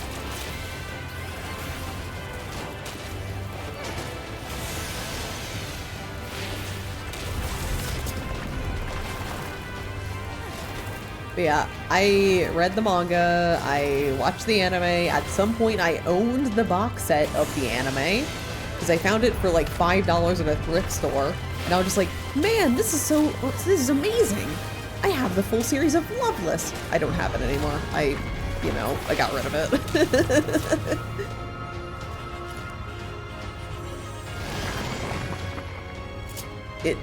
That fucking box set of Loveless was there for a reason. somebody else grew up and was like, ew, this is kind of gross, and then just donated it, and it went into my hands, and the cycle continues, you know? Guess I know whose garage my dad went to now. Yeah, anyone who's like ashamed of their past is how you find Loveless. Like, if you ever find Loveless, it's probably at a thrift store because someone was like, oh, I don't want that anymore. But they don't want to waste the paper, so they're just like, okay, it'll die at the thrift store, and then somebody continues the cycle and then picks up Loveless. And then they'll keep it until they're ashamed of it later, and then they give it to the thrift store. The cycle continues anew. That's how Loveless operates now. You still have the... Soren, you have to continue the cycle.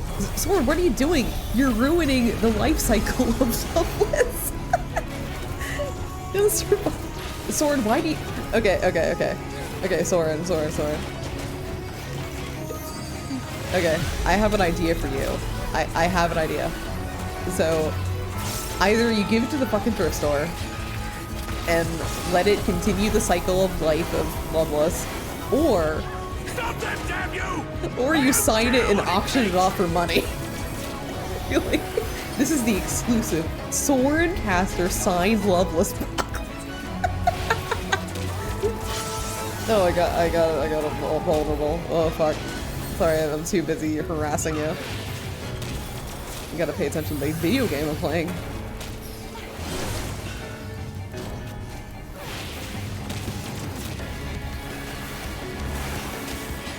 I don't know if you've gotten merch yet, but that could be your first merch idea. You can take it. You don't have to pay me your royalties for that idea. You can just do it.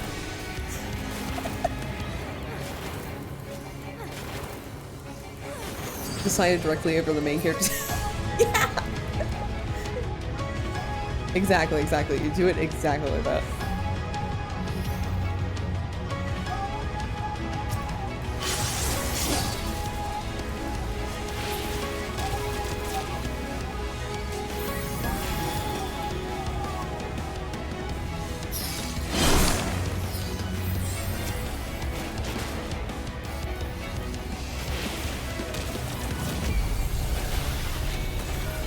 But yeah, now that we're on this conversation topic, I don't remember anything from the 2000s that I would consider my favorite. Wait. Wait a minute, no. Bacano was like 2010s, right? Anyone remember Bacano? That was a really good show. But I think that was 2010s, that was not 2000s. Yo, Bacano! Bacano or whatever. That's too... Okay, it counts. Okay. Bacano counts.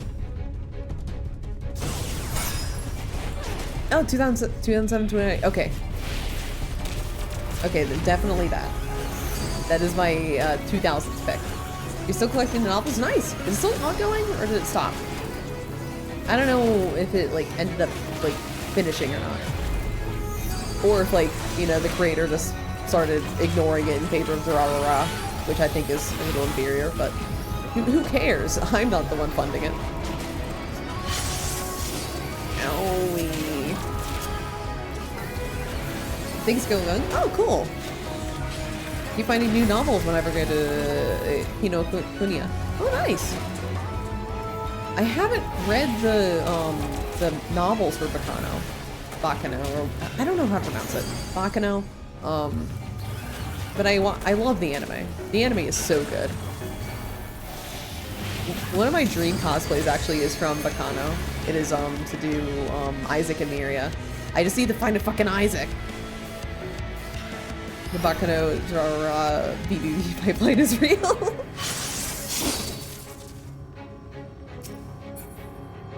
It really is though. But to be honest, like I'm not the biggest fan of Durarara. I did watch it. Was a fan. But I got angry at some portions of it. So like I wasn't following it as closely as I did like Bacano or BBB. I used to cosplay the blonde dude from Durarara back in the day. Oh my god, Chizuo? Chizuo was my favorite character. Shizuo is my favorite character. I want to rescue him from Durarara. He doesn't deserve it. He deserves better.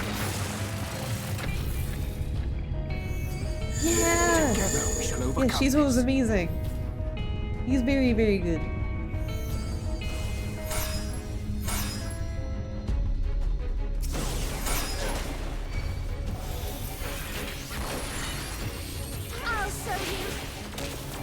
But I forget the names of these characters, but the thing that really pissed me off in Durarara that made me kind of stop being loyal to it was the relationship between Celti, the headless motorcycle girl. The relationship between her and her boyfriend, it really creeped me out. And I was just like, Celti, you don't have to be with him. He's really creepy. He's really bad for you. Like, be with anyone else in the show. But it was just so creepy and stuff. Like, give me the willies. And I was just like, what? Why? Why do you have to write him like this? I mean, I didn't even have to think about it. It gave me really bad vibes, like the whole time. It was really toxic. I was just like, Celti, you don't have to be with him, you know? You can choose anyone else in the show and you'd be happy.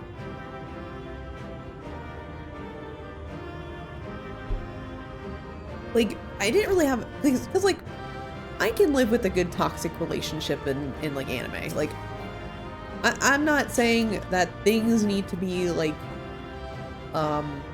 all good and like not have to be like pure and wholesome and non-toxic. It was just that what got me is that it was framed as like a good thing when they were like really toxic. It was like, oh, he loves her so much. And I'm just like, this is just giving me really weird vibes. Because I do like a toxic relationship. They can be very interesting. I do love them. But just the way it was presented and written, I really did not like. And that's kind of why I fell off the Durarara train. Yeah. Sometimes presentation is the most important part of like of writing.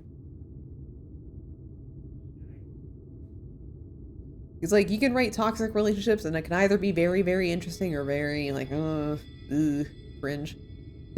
The end is near, my friends. We have found Vorthri's hiding place. Guys, we're almost done with Shadowbringers. Isn't it wonderful? Just one more boss left. Don't pay attention to the levels yet.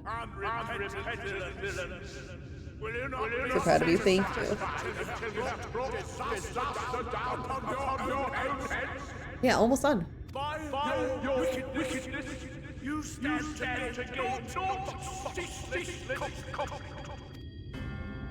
Had you only trusted fate to me, there would have been peace for all. You could have lived bliss in my eternal paradise, free from the burdens of conscience and purpose. Peace assumes many forms, and I do not doubt that you considered yours well worth the cost. I was even prepared to believe that the end might justify the means. Ignorant as I was, I had hoped that you might mend your ways and join hands with us. That we might strive together for the happiness of all. But no more. Your actions cannot be reconciled with your words. Yeah, tell him, Alpha now. Peace for all, you say? Yet when you were threatened, your first act was to sacrifice your own people in order to save yourself. If your paradise can be rebuilt so long as you alone survive, it exists not for the people. It exists solely for your twisted pleasure. Hear me, Vorthri. The people won't submit to your will, for we each have our own. I made a promise to a noble soul. A woman who saw fit to entrust me with her legacy, and I mean to keep it. Everyone who stands with us has something precious. Something that they cherish and would die to protect. They know their own hearts. They know what they want for this world. And by lending their strength to our cause, they have spoken. No matter how hard you may try to bend the world to your will, we will never Yield! Silence! Not another word! You presume to lecture me. Insolent worms. You will learn your place. With my true powers awakened, I will expunge you like the filth you are. Your demise will serve as a reminder to all that I am the zenith of mankind and sin eater both, chosen to rule over creation by right of transcendence. My very existence is virtuous. I am perfect, immaculate. My cat just jumped on a box. He seems disinclined to grant us an audience. Find 4-3. We will hold the Eaters here. Come! Let's finish this! Alright. Time for the final battle. Yeah, Bubby heard. So, for some reason, his favorite spot to sleep right now. Oh, Crowd of the Immaculate. Let's go.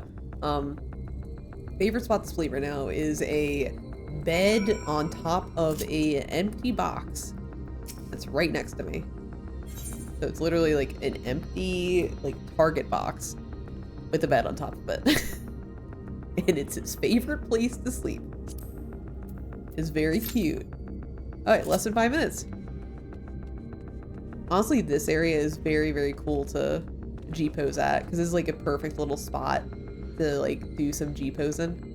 Let me see. While we're waiting, let me see if I can like do something cool.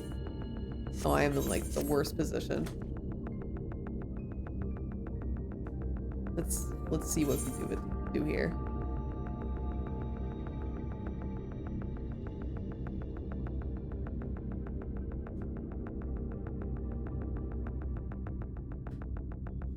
Actually, I'm gonna do something a little more this way. Yeah. Yeah!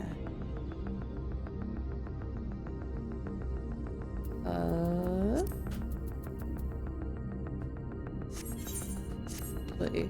Sorry, I'm thinking, I'm cooking. Okay, I'm gonna face you this way. Ah, no, it's too far.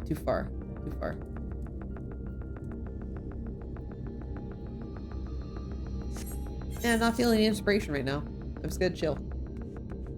Oh, now it's bath time. Oh, he's licking himself. It's bath time. Yeah, now I'm thinking of actually. Okay, so what about an anime or game 56 hours we always wanted to get into but never did? Easy dot hack. The dot hack series. I wanted to get into them so badly, but my mom was like, "What do you mean?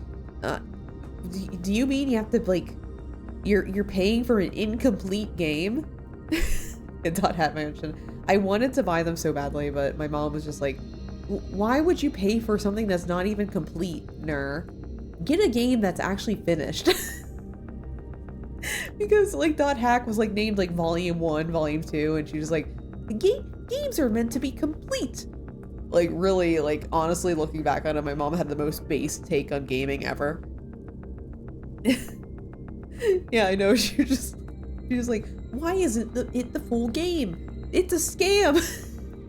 I think she literally thought of like it was a scam. Because she was just like, but it makes it so you have to play the other games. You aren't getting a complete story out of it. And I was like, no, Mom, it's so cool. But she probably just like helped me dodge a bullet there.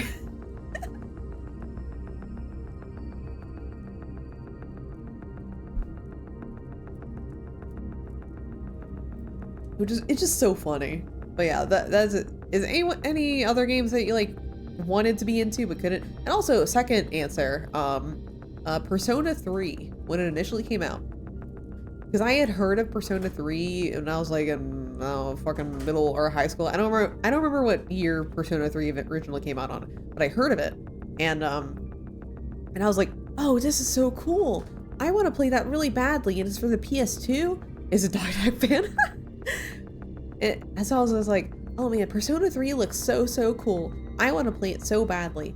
And my mom, we were out at a game store one day, and I was like, Mom, can I get this? And she was like, no, that's an M-rated game.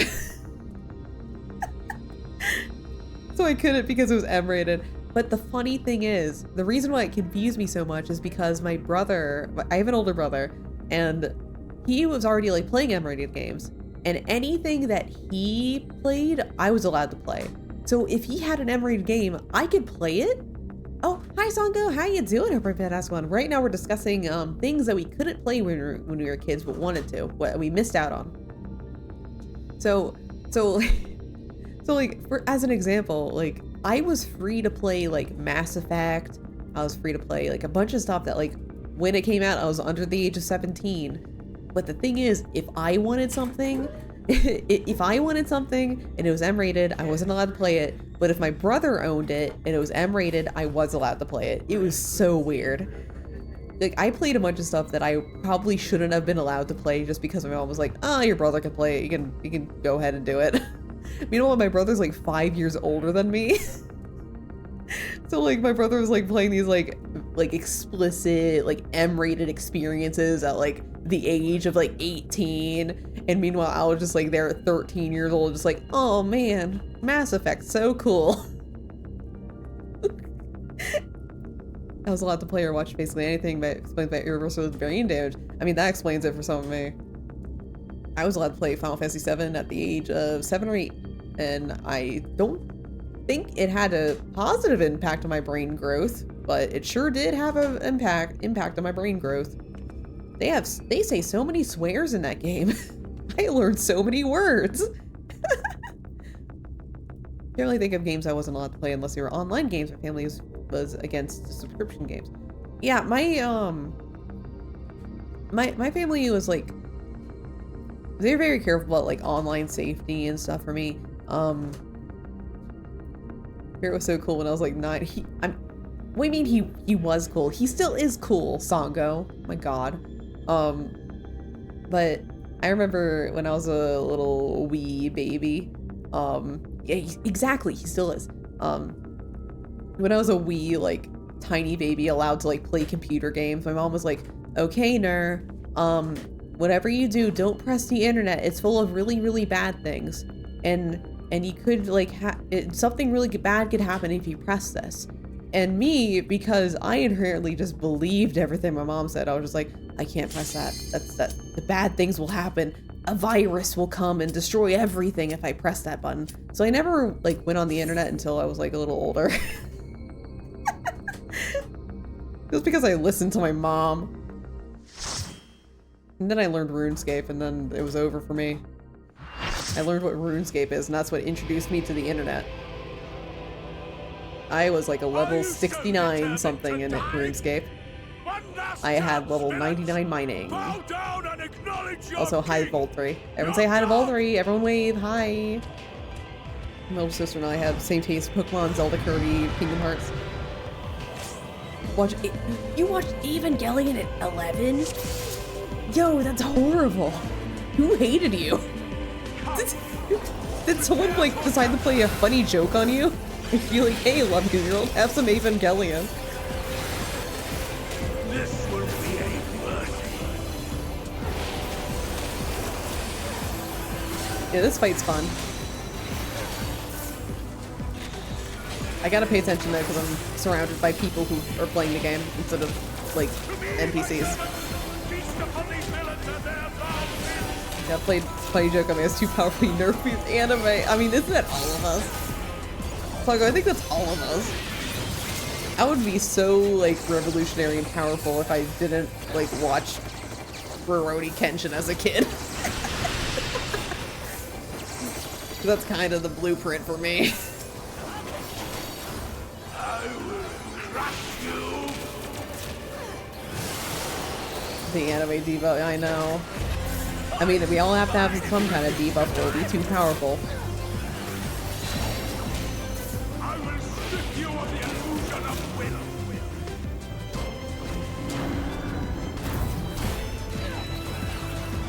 Then you will suffer. Yes, that will be your punishment.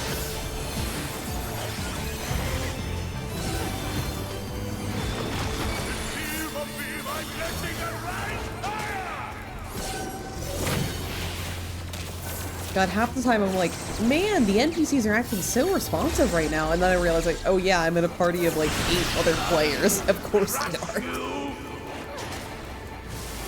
I've been playing with NPCs for too long, man. It's poisoned my brain.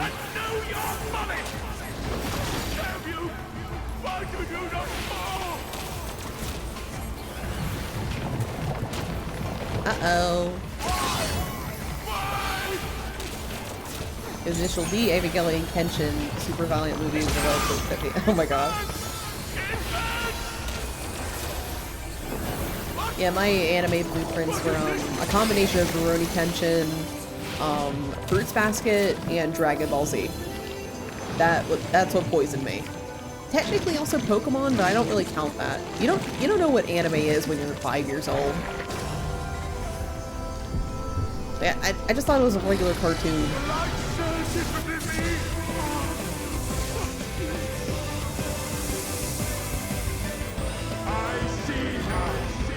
Yo, he's hot now.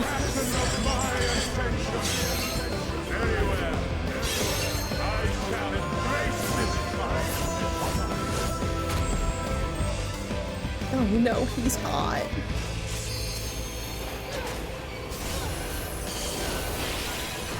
Did you do something? Yeah! Yeah, honestly, the entirety of Shadowbring is so good. I've been enjoying every second of the replay of this portion. It's just so good.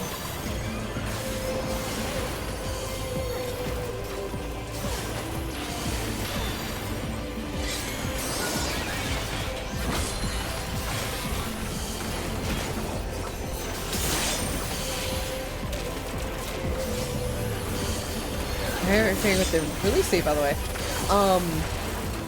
I am hoping to be done by 5.0 by the end of April. I'm going to be trying to speed through the patch quest during May. And hopefully I'll get to Endwalker before the end of May. And then I'll be screaming and crying. Then I'll be screaming and crying through June. And hopefully it'll be fine. Everything's fine.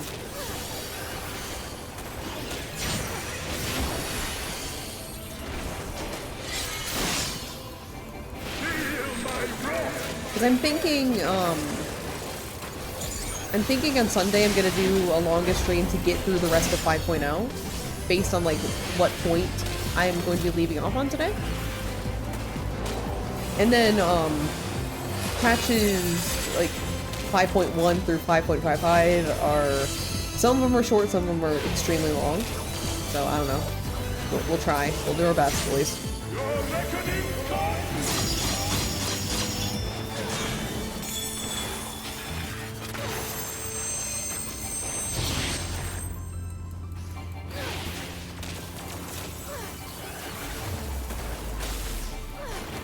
My initial anime diva was Tenchi Muyo, Gundam Wing, Dark Captain Sakura, and XL Saga. Oh my god, XL Saga.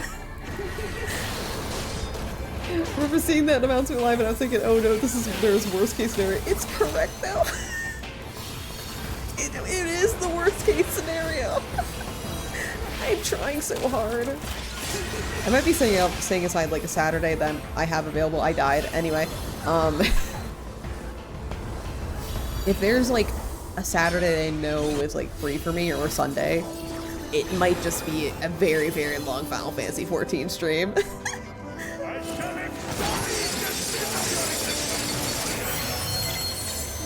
He's very edgy as he. Oh my god.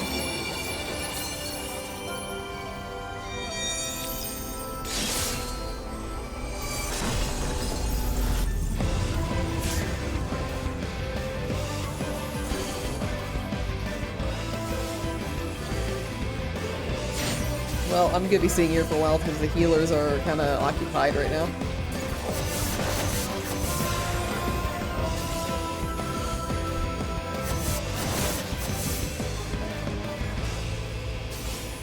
Anyway, welcome to the Final Fantasy XIV MSQ Replay, where I play as a corpse.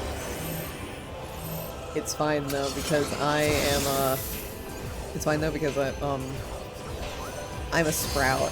on this account. They don't know I'm experienced. They're just like, oh man, silly little Sprout. Silly little Sprout doesn't know how mechanics work. I'm like, yeah, sure. I'm definitely new to this game.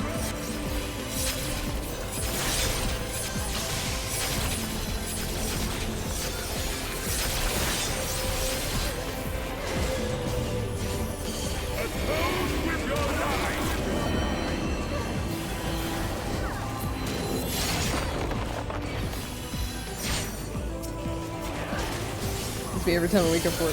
Same. You RP a corp, but you're not a dragoon. I'm cosplaying as a dragoon, as a machinist. Pretend this gun is a stick.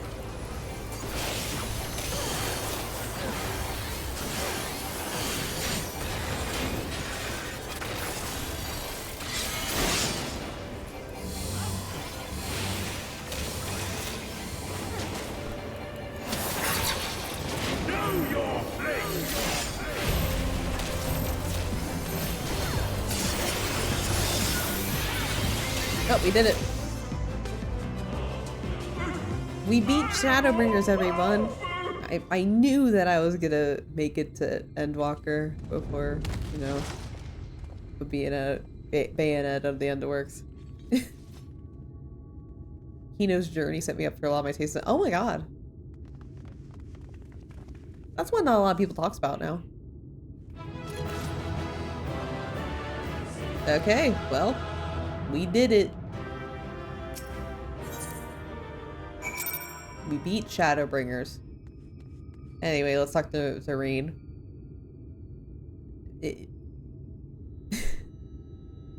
Alright, let's celebrate, guys. Is that Vol3? I see. It's finally over then. Now night will return to all of Norvrent, bringing salvation to both of our two worlds. Upon speaking with Reen, several cutscenes will play in sequence. It is recommended that you set aside sufficient time to view these scenes in their entirety. Should you leave the area, you may return here by speaking with the sentry posted at the entrance to Mount Gulg. Hey, I can fly now! It's Kino.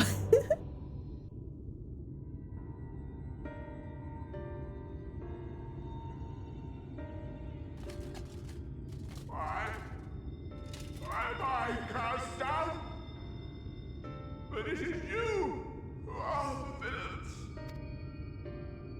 Father told me that I am hope. I am righteousness. That I am a god. That is why I was born as man and sin eater both. I kept the people safe. They respected me! Worship me! How can this be? I should be the one looking down at you!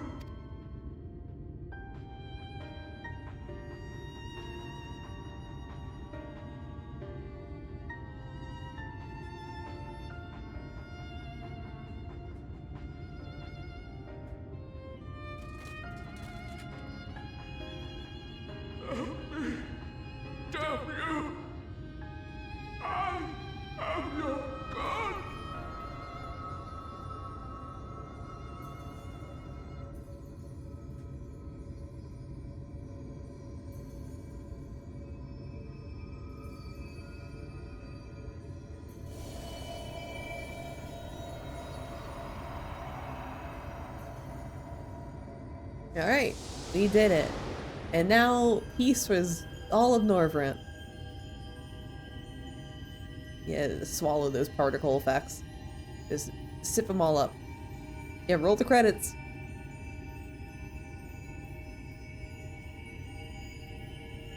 We have to see the night come first. And then we can roll the credit. Come on, sip of those particle effects. Nom nom nom nom.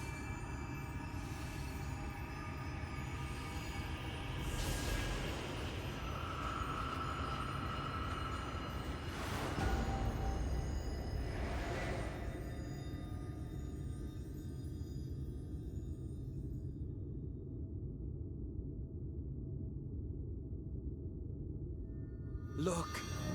The sky. All right. All right. Let's roll credits. We brought the shadow, everybody. We bringer of shadow. Yay.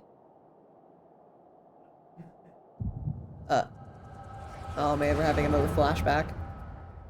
Hate it when that happens.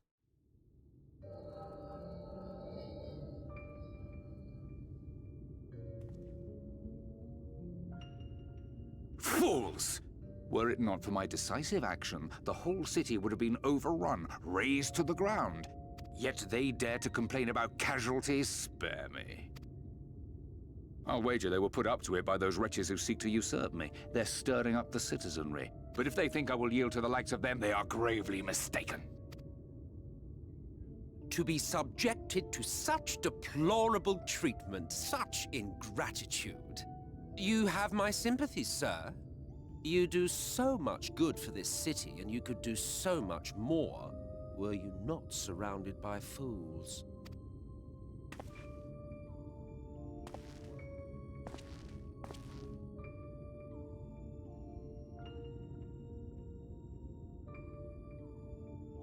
Who are you?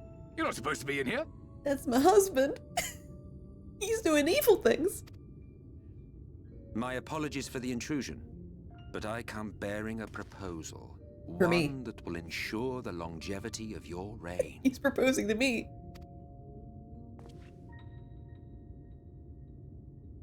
But give me the word, sir, and I will bring hither a light warden. By giving its power to the babe within your lady wife's womb, we shall create a transcendent being, a king to rule over all. And as sire to the king, your authority will never again be in question.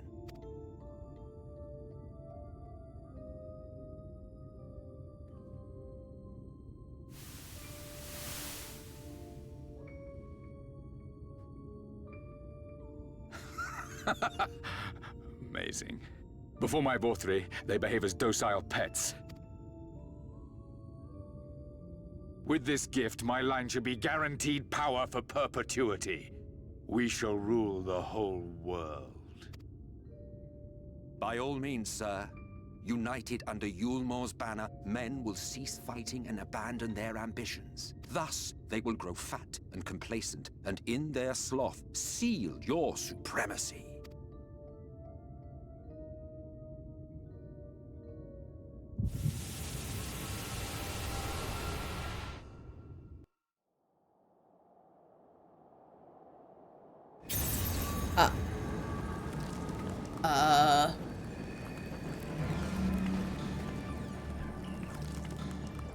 Are you all right?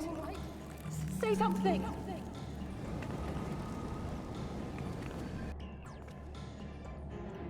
"12 for Fend. She cannot contain the light. She's beginning to turn. Urianger, if you've aught up your sleeve, now is the time."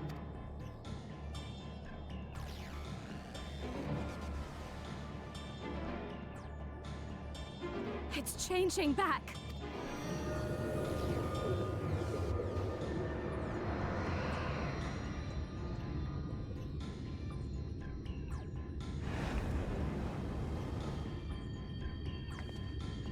The combined power of every Light Warden is too terrible a burden for any one soul to bear. And so I shall relieve you of it.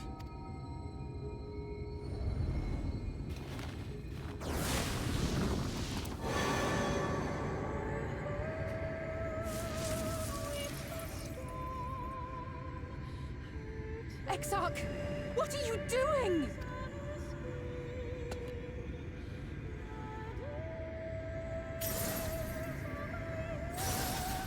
I will channel this profusion of power to the Crystal Tower and use it to travel to other worlds. As I have dreamed of doing ever since I first learned of their existence. Who would choose to remain here in this dying realm when they might go elsewhere and begin anew? Not I. And thus did I use you. No, I don't believe you.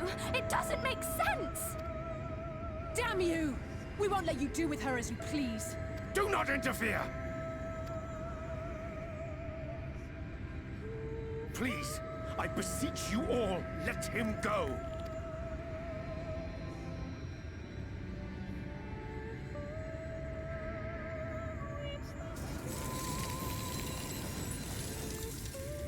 You knew of this, Urianger.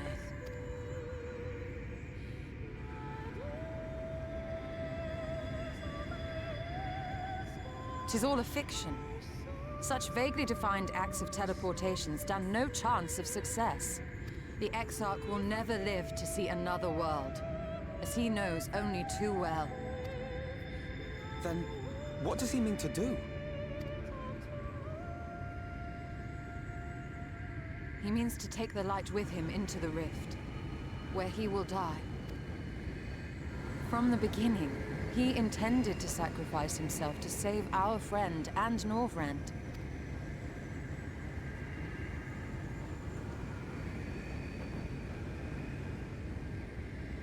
At journey's end, an opportunistic thief makes off with the hero's prize. A paltry way to end a chapter, I concede.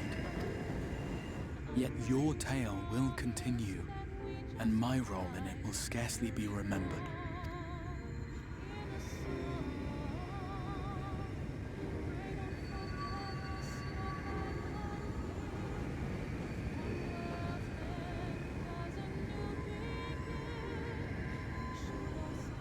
Worry not.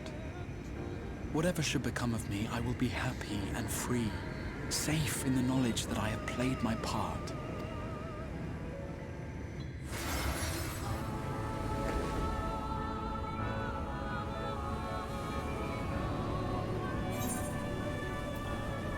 You gotta call him by his name.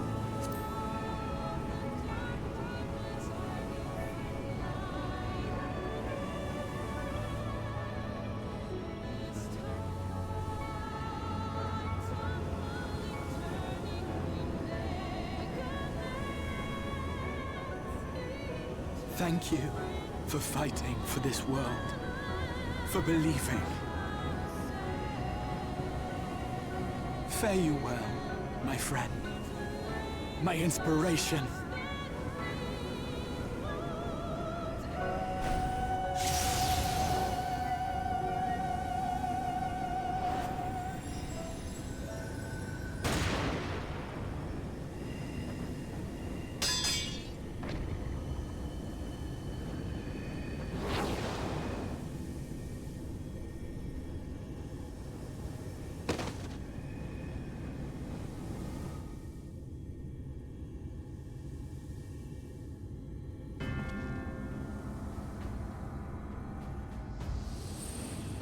Only those who possess the royal eye of the Allagan Imperial line are capable of controlling the Crystal Tower.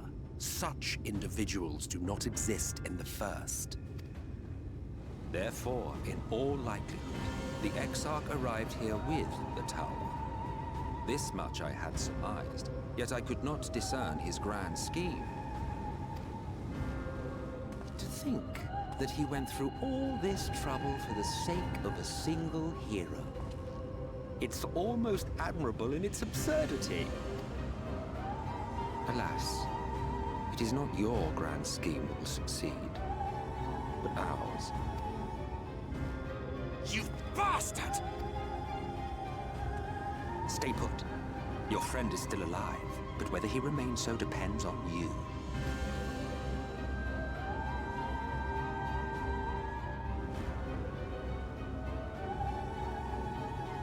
What a disappointment you turned out to be.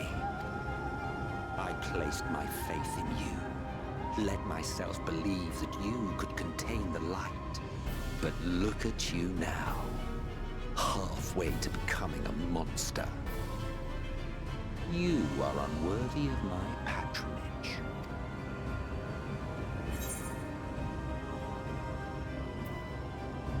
What do you intend to do?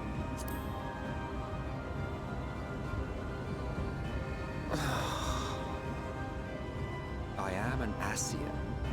My heart's sole desire is to usher in the great rejoining. 100 years ago, I entrusted my comrade Logriff with the task of increasing light's sway over this world. This we sought to do by manipulating heroes. When that failed to achieve the desired result, I created Vorthri. But thanks to your meddling, that too has ended in failure. What was your true purpose in approaching us? By your 12, boy, have I not told you before that everything I said was the truth? You were specimens by which I might gauge man's potential as it stands. I genuinely had an interest in you, genuinely considered taking you on as allies. Provided she could contain or control the light. If not, then she, and by extension you, would be of no use to me. 'Twas as simple as that. So, we've been found wanting. How disheartening. But even had we fulfilled your conditions, there was no guarantee that we would cooperate. What then? Then I simply kill you all. At the very least, it would restore the world to the way it was before you went about trouncing light wardens willy-nilly. Suffice it to say, it would be most inconvenient to have all that light taken away. And I would be lying if I were to claim his actions didn't have me worried.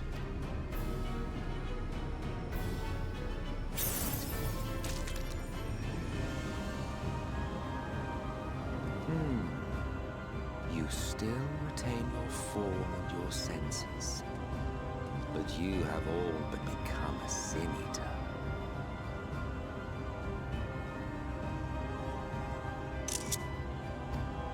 Whether you will it or no, your mere existence will serve to engulf the world in light.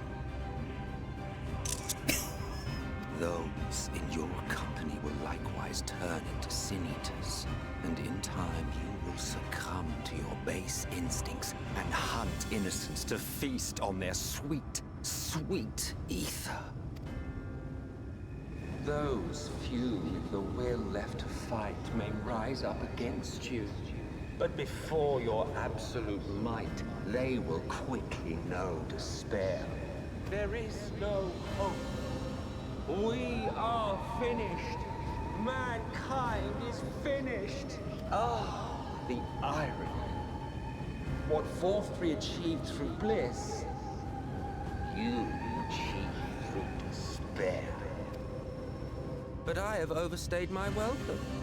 I shall look forward to seeing you bring the world to its knees, hero.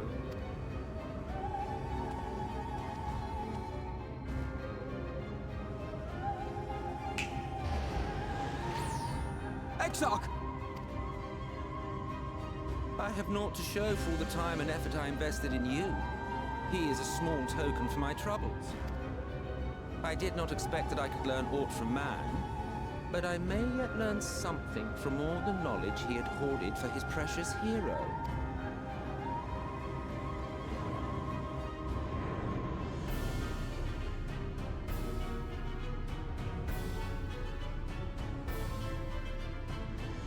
I pity you, I do. Your friends are now your foes. If you do not kill them, they will kill you. When it all becomes too much to bear, seek me out at my abode in the dark depths of the Tempest. There, you may complete your descent into madness with some dignity, far from prying eyes.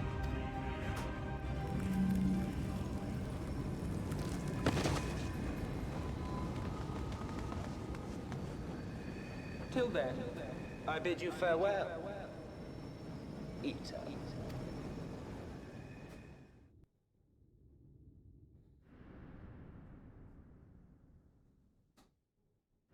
Good morning, world. Yay!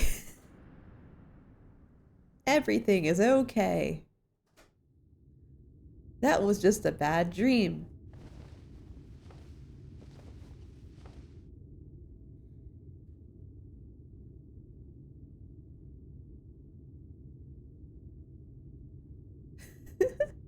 Ah, finally. Oh, hi, Herbert.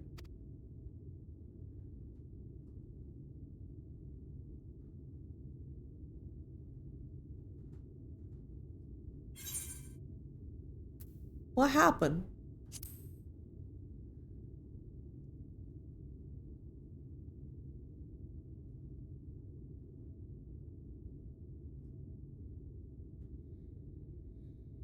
After you collapsed, Emmet's self vanished. Then Reen did what she could to stay the raging of the light within your body. Thanks to her, you're still you, but she's only delayed the inevitable.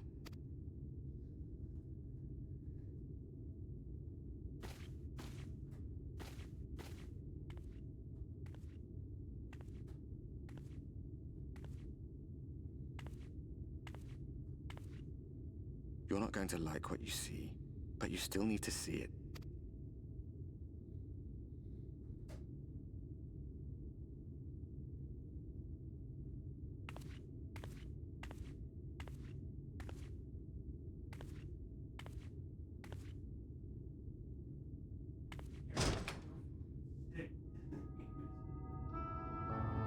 Ah, fuck. We're the Light Warden now. Oh, man. Oh, beans. Hate it when that happens, you know? Guys, I don't think So it's Shadowbringer's all done over. yet. The whole of Northrats is shrouded in light again. God damn it. And it's because of you, and the power you absorb from the Wardens. No one knows but your friends. When they carried you down from the mountain, they told everyone waiting below that they didn't understand why the light had returned. And now they're out there trying to allay the people's fears, while searching for a way to save you.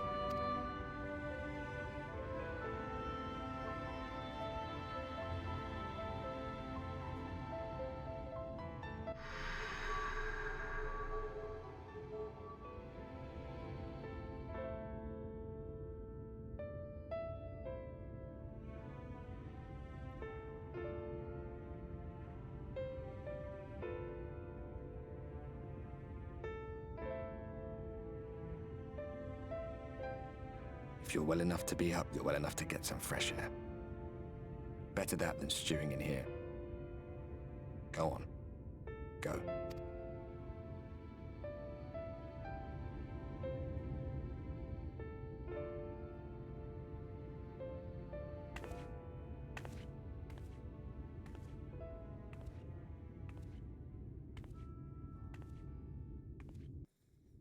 Well. Hey, Calusia Aether Current's complete. Yo! Man, that's great. Anyway, thank you.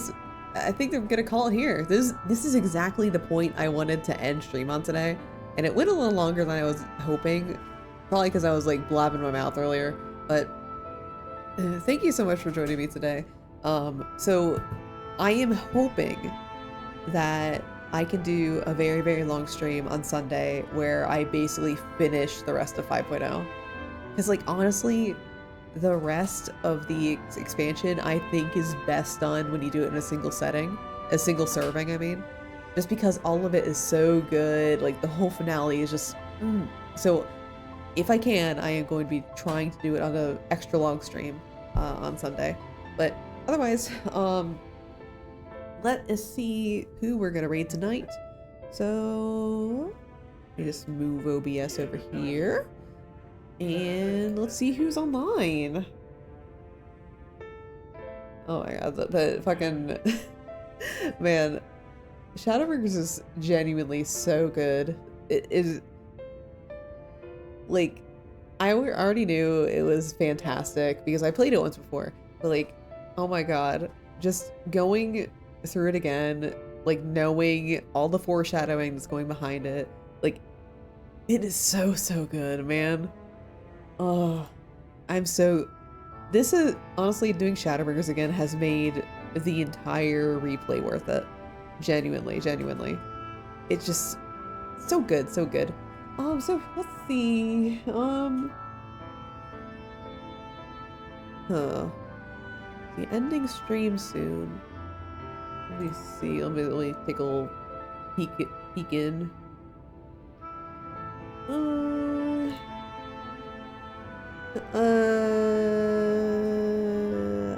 Y'all want to see some Persona? I think it's Persona, because like there's 2 people in between, but like both of them have been streaming for like 4 hours. So we're gonna take a risk. We're gonna take a big risk right now and like hope they're not gonna go offline immediately after I raid them. So anyway, we're gonna be raiding Roland. Roland's playing Persona 3, the new one. Let me squeeze around my microphone and try and type this. Okay, I think I got it. Okay, so we're gonna raid him today. Yeah, and tomorrow I don't know if I'm streaming my perspective or not. I might be streaming my perspective of Content Warning. I have a little collab with Ray and Maya. We're gonna be playing Content Warning together, and it's gonna be at 8:30 Eastern tonight. Not tonight. Tomorrow. Tomorrow. Oh my god, I just clicked out of the raid thing.